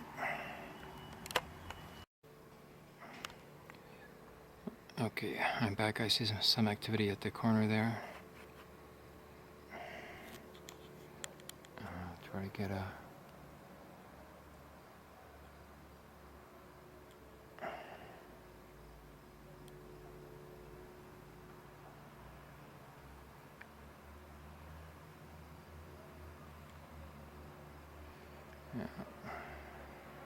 Here it is.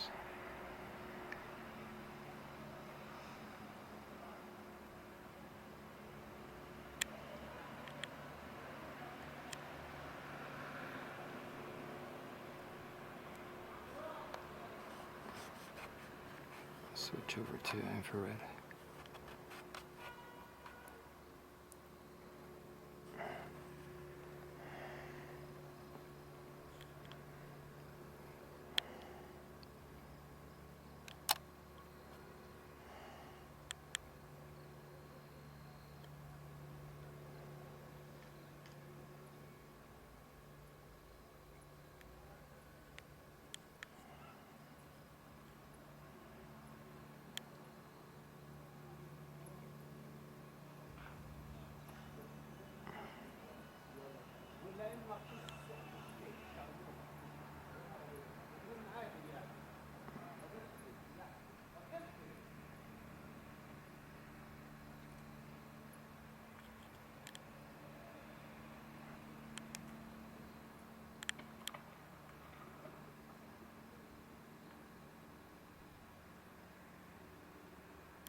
Yes, there they are.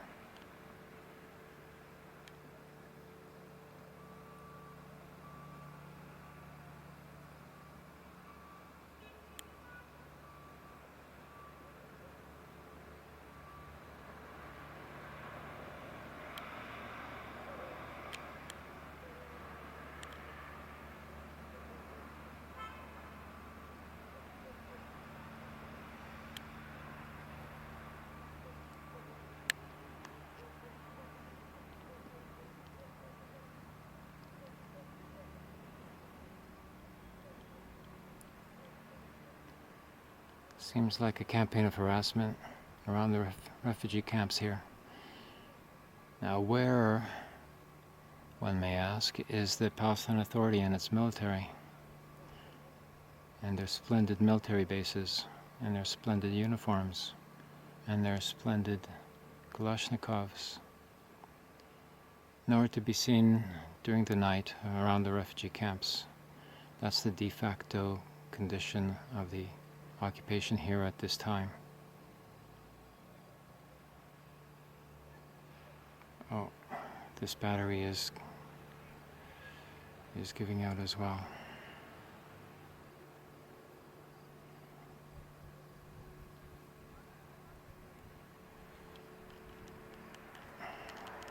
I'm gonna conserve energy. I'll be back. I see more activity. Yes. Let's see if I can get it for you.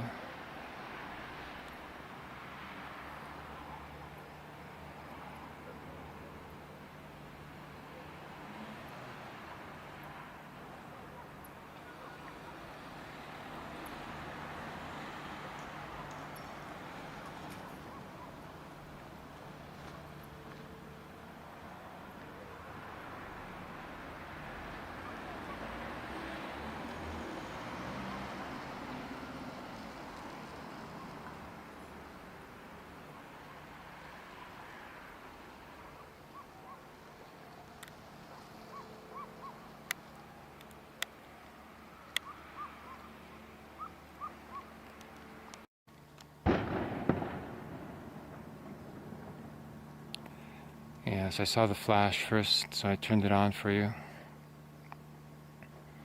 So the distance is about 1 kilometer down there, maybe 2.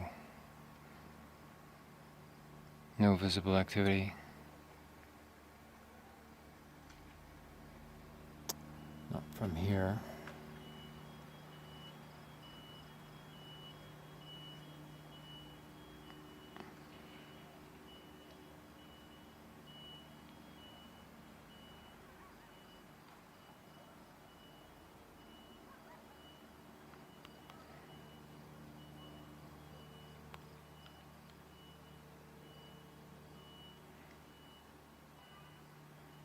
Sounds like an ambulance siren.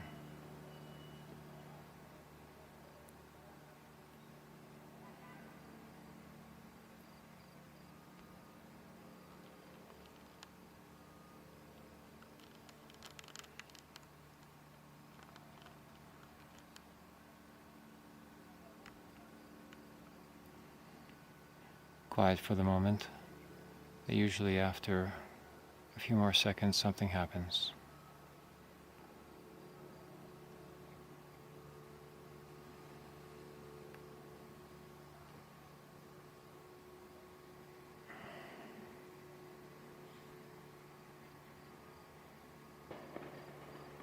Shot.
There it is.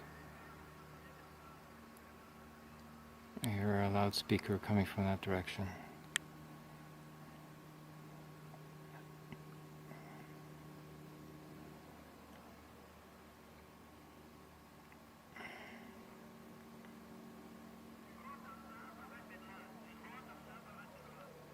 Hebrew. Yes, I can recognize that.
Another ambulance.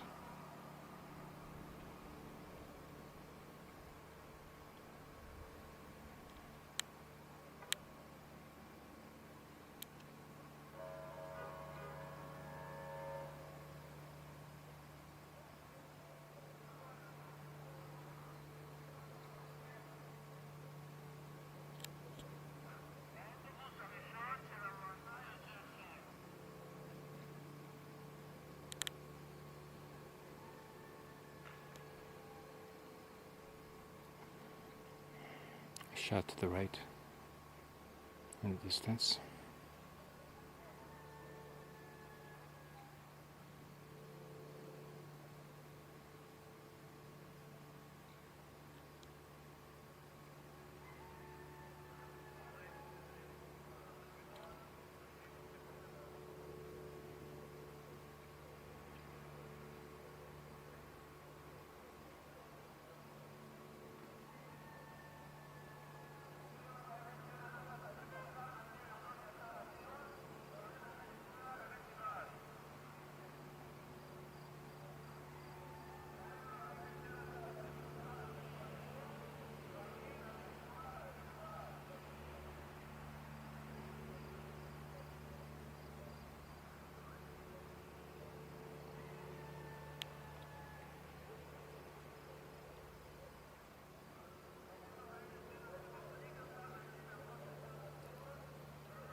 A shot.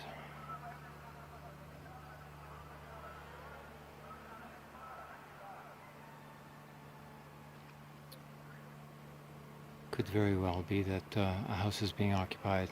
The residents are being ordered to leave it, get out. While the house is occupied and used as a positioning place to overlook the rest of the neighborhood. I've seen that before in 2003.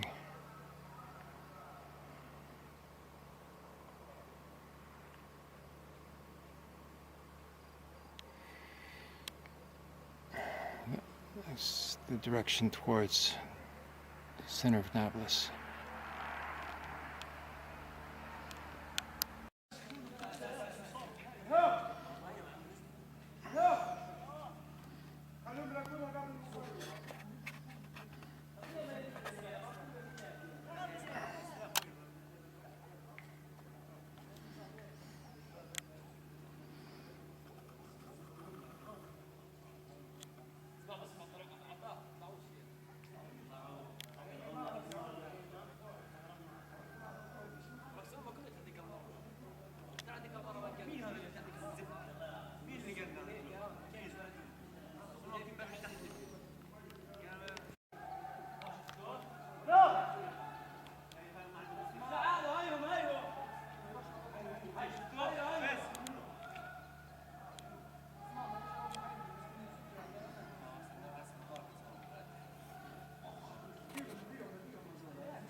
Gas projectiles inside the camp.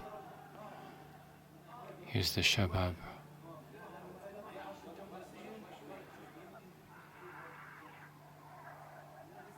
Grouping to defend their homes.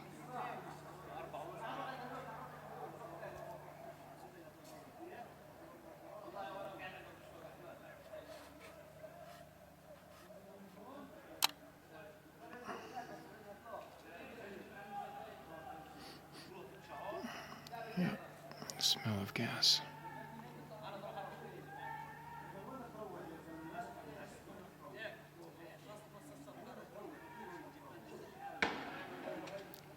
Another projectile. low, aimed at the Shabab. Shouting coming from down the street in the market area.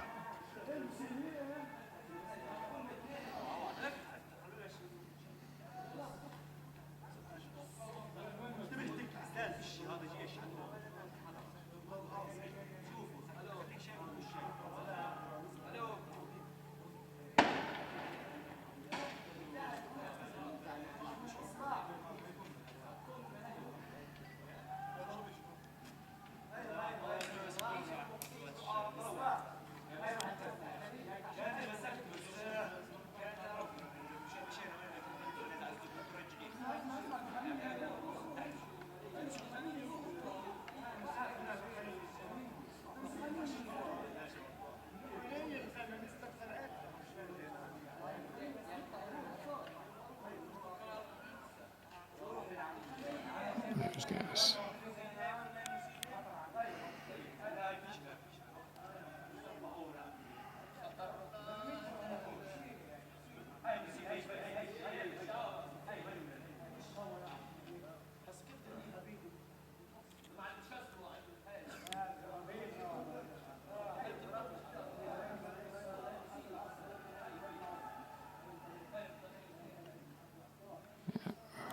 Right on the Market Street, a block away.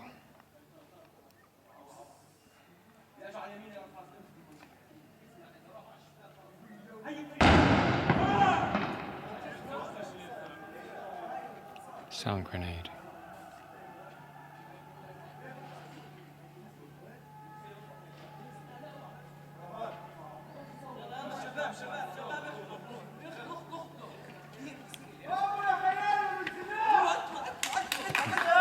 They're retreating. The military is advancing in this direction.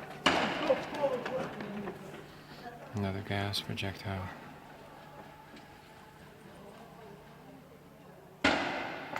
Another.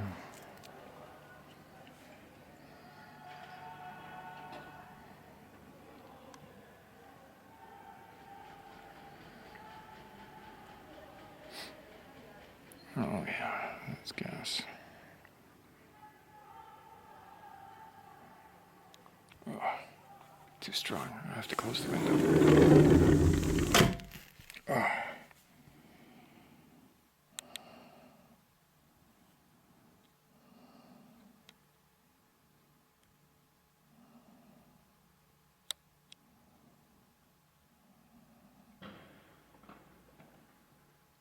Another.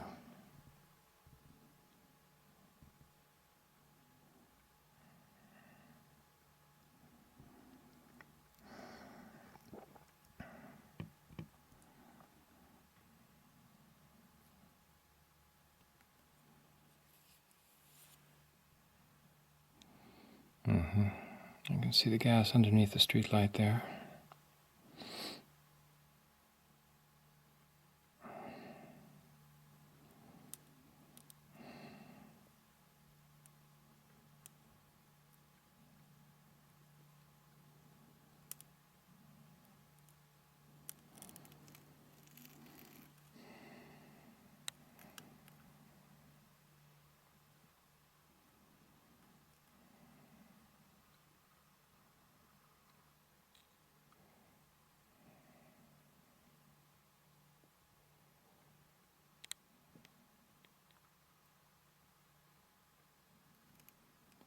That's the mosque minaret. It wakes me up every morning at 4:30.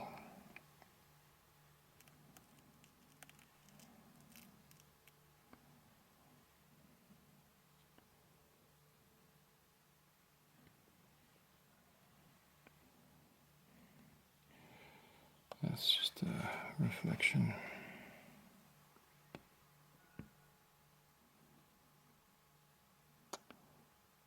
The gas is still visible underneath the street lamp there.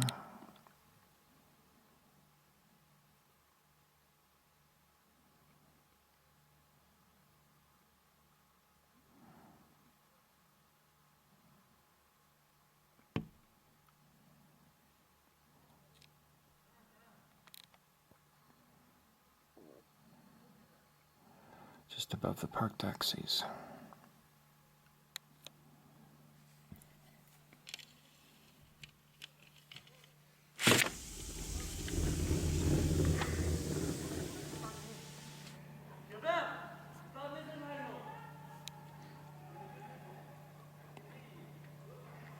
There's a young man who's just coming back from the market street.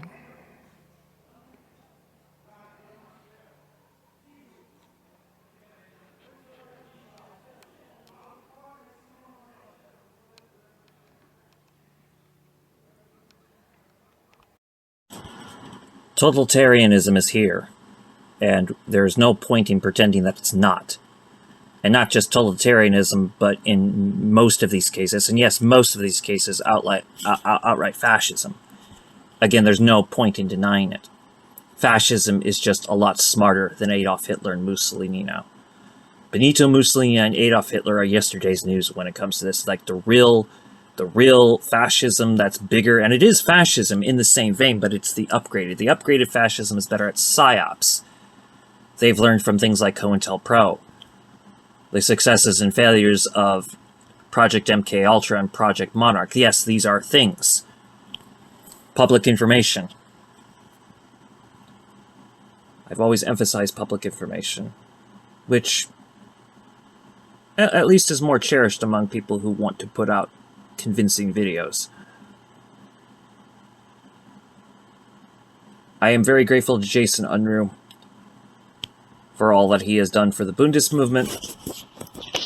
When nobody else gave a shit, he did. I just needed the opportunity to show that it was all happening, what was going on, and he heard me. He didn't shrug me off, he listened, and I showed him a lot. I can't tell everybody what I showed him, and this is the thing. A lot of people come to me asking me, well, what this or that, asking questions that could harm people. But, like, one thing that I know about journalism, and this is one of the things that set me apart, by the way, from the martyred Bundists, is like I was the one that was really into journalism. I just wanted to be the Jewish newspaper man. I was naive and young, and I listened to Donna Newman, and I regret it.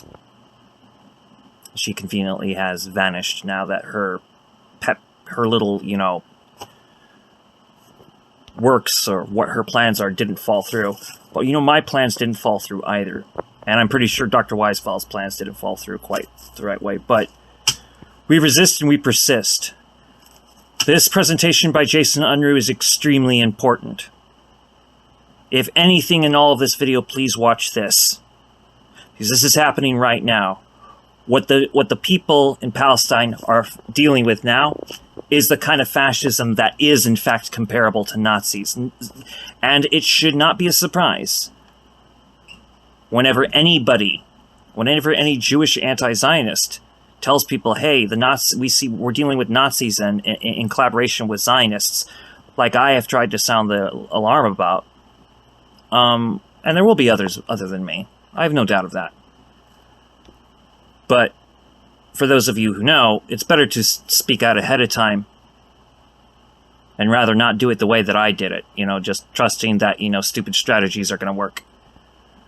But anyway, this came out on November 15th, 2023, and it is very essential. This is what Palestinians have to deal with, and it will not end with Palestinians. I mean, this is tracing over to Jewish anti-Zionists. I've been dealing with some shit myself in certain public areas that I was once welcome in. So anyway, this came out on November 15th, 2023, and this, I strongly suggest, if anything, watch this one.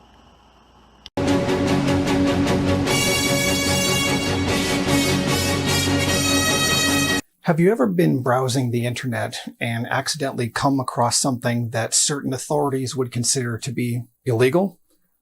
Of course, because we all have. That is the very nature of the internet itself. There literally is no filter which stops you from seeing anything that is illegal. Now, yes, you can choose to not go to sites that blatantly do post illegal content, but the same cannot be said for social media. You largely can't control what it is that you see there. Sure, there's an algorithm, But if anything illegal matches that algorithm, it's going to be shown to you. And that's something that you can't control. That's something that you literally have no power to stop. You can control some of the subjects, but there is no perfect filter on there that stops any illegal content from coming into your view. Now, should you be arrested for involuntarily seeing something that certain authorities consider to be illegal? Now, most people would say no, but Israel says yes. This is called passive social media consumption, meaning you didn't ask to see it, but it still appears on your screen and you consume it. Now, this is very common. It happens constantly in all social media. You literally don't pick and choose all of what you see. Israel has decided to criminalize the involuntary viewing of media and, of course, are using it to persecute Arabs in the country.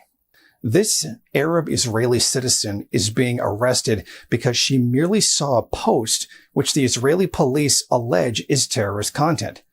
She didn't actually do anything. The police officer in this video is telling her that she has been accused of aiding and abetting terrorists and accusing her of conspiring to commit acts of violence and terrorism, and accuses her of being a member of a terrorist organization, according to a translation provided by a user on Reddit. انت موقف استنى شوي زي انت موقفه في اتهام في نشر كلمات مديح تعاطف وتشجيع عمل ارهابي. لا دعم استنى شوي دعم مستحيل تعريض حيازه اعلانات تعرض على العنف والارهاب، الكشف عن الانتماء الى منظمه ارهابيه.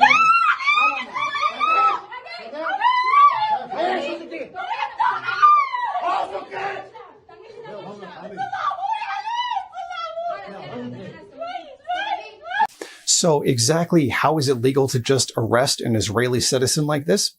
Well, the Net on October 8 actually made changes to the counterterrorism law that increased and created punishments for consumption of terrorist publications.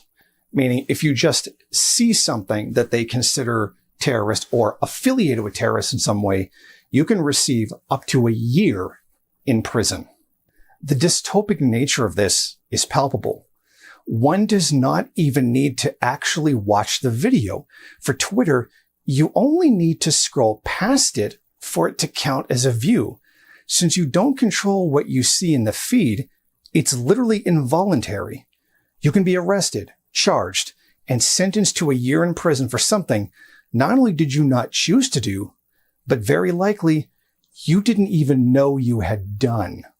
This is particularly interesting considering in most countries, the social media site is responsible for taking down illegal content. If you happen to see it, it's not your fault because the company was supposed to remove it. This is also why the report button exists on every platform. Now, I don't think I need to tell you that this is primarily being used to criminalize Arabs inside the country, not the white European Ashkenazi types.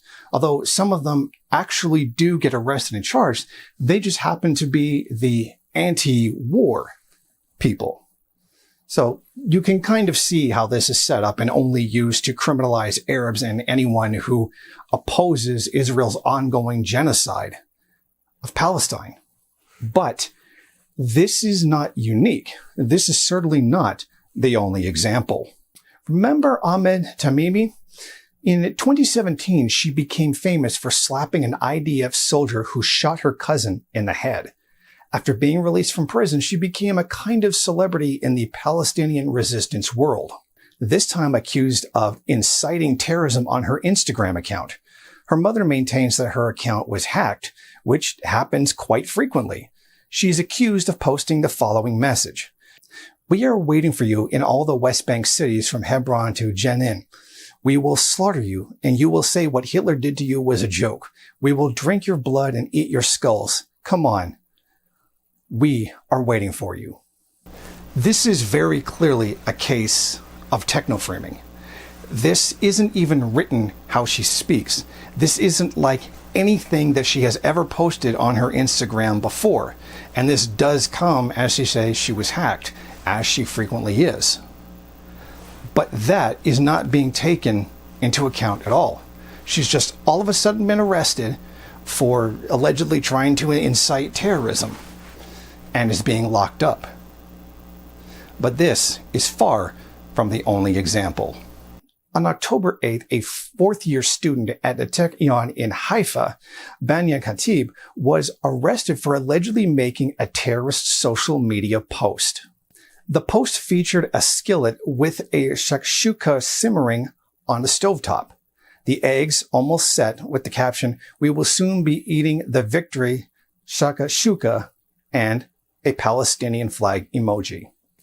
Afterwards, a group of Jewish students filed a complaint against her. They claimed she was showing support for Hamas. She was then arrested and held overnight. The police attempted to extend her detention by 6 days. At court, she explained that she had made the image because she had successfully made the meal that she had difficulty preparing. She testified that the image was for a group of friends who were going to taste her triumph in the kitchen. The judge decided that there was probable cause that she was supporting terrorism, so she was ordered to spend another day in prison. On appeal, she was released, given 5 days of house arrest, banned from ever using social media again, and was suspended from school. But it continues. According to the New Yorker, Omar, not his real name, is a university student. Like many Arab young people, he maintains a Facebook account that consists largely of religious verses. A few days after the October 7th attack, he posted a verse about being patient during hard times. A stranger left a comment accusing Omar of supporting Hamas. Omar blocked the stranger. Then a screenshot of the post showed up on a student WhatsApp chat of Omar's department. Someone wrote, "I'm not just locking him out of this group. I will make sure that he feels bad every time he comes near the university." Frightened, Omar filed a police report and then informed the university, sending a screenshot of his post to illustrate the absurdity of the incident. In response, the university sent him a letter informing him that he had been suspended pending a disciplinary hearing. An Israeli made a vague reference of a threat to Omar. So Omar was the one who got in trouble. I think it's pretty clear that these Net rules, the counterterrorism laws, are being used to criminalize Arabs all across the not a real country. And in fact, it's not just them, but in fact, anyone who posts any kind of an anti-war view, anyone who opposes what Israel is doing to Palestine, even if they are an Israeli citizen, even if they are Ashkenazi Jewish, they do get arrested and charged with allegedly supporting terrorism. That's right. Merely not supporting killing people in Palestine, not even really philosophically taking a side, but just saying the killing is wrong, is enough to get you arrested and charged, conspiring to aid and abet terrorism. And as the illegitimate state of Israel continues its downward spiral, continues its inhumane genocidal crusade against the Palestinians, the more people are going to begin challenging what they're doing. And that as a result, the Israeli government is going to have to resort to increasingly totalitarian, increasingly fascist measures in order to silence any dissent against their white supremacist settler colonial project. And how many people are going to get hurt because of this? People who aren't fighters, who aren't combatants, people who haven't shown any support for terrorism, just merely don't oppose the killing, or people, in the case of a few of these Arabs, who have done literally nothing at all. How many of them are going to get hurt? That question can only be answered by Israel itself, and how many war crimes it's going to continue to commit. Thank you for watching. If you like this program, then please head over to my Patreon page and set up a monthly donation. It's your donations that keep this program running. Also, if you would like, please rate, comment, subscribe, and share in various social media.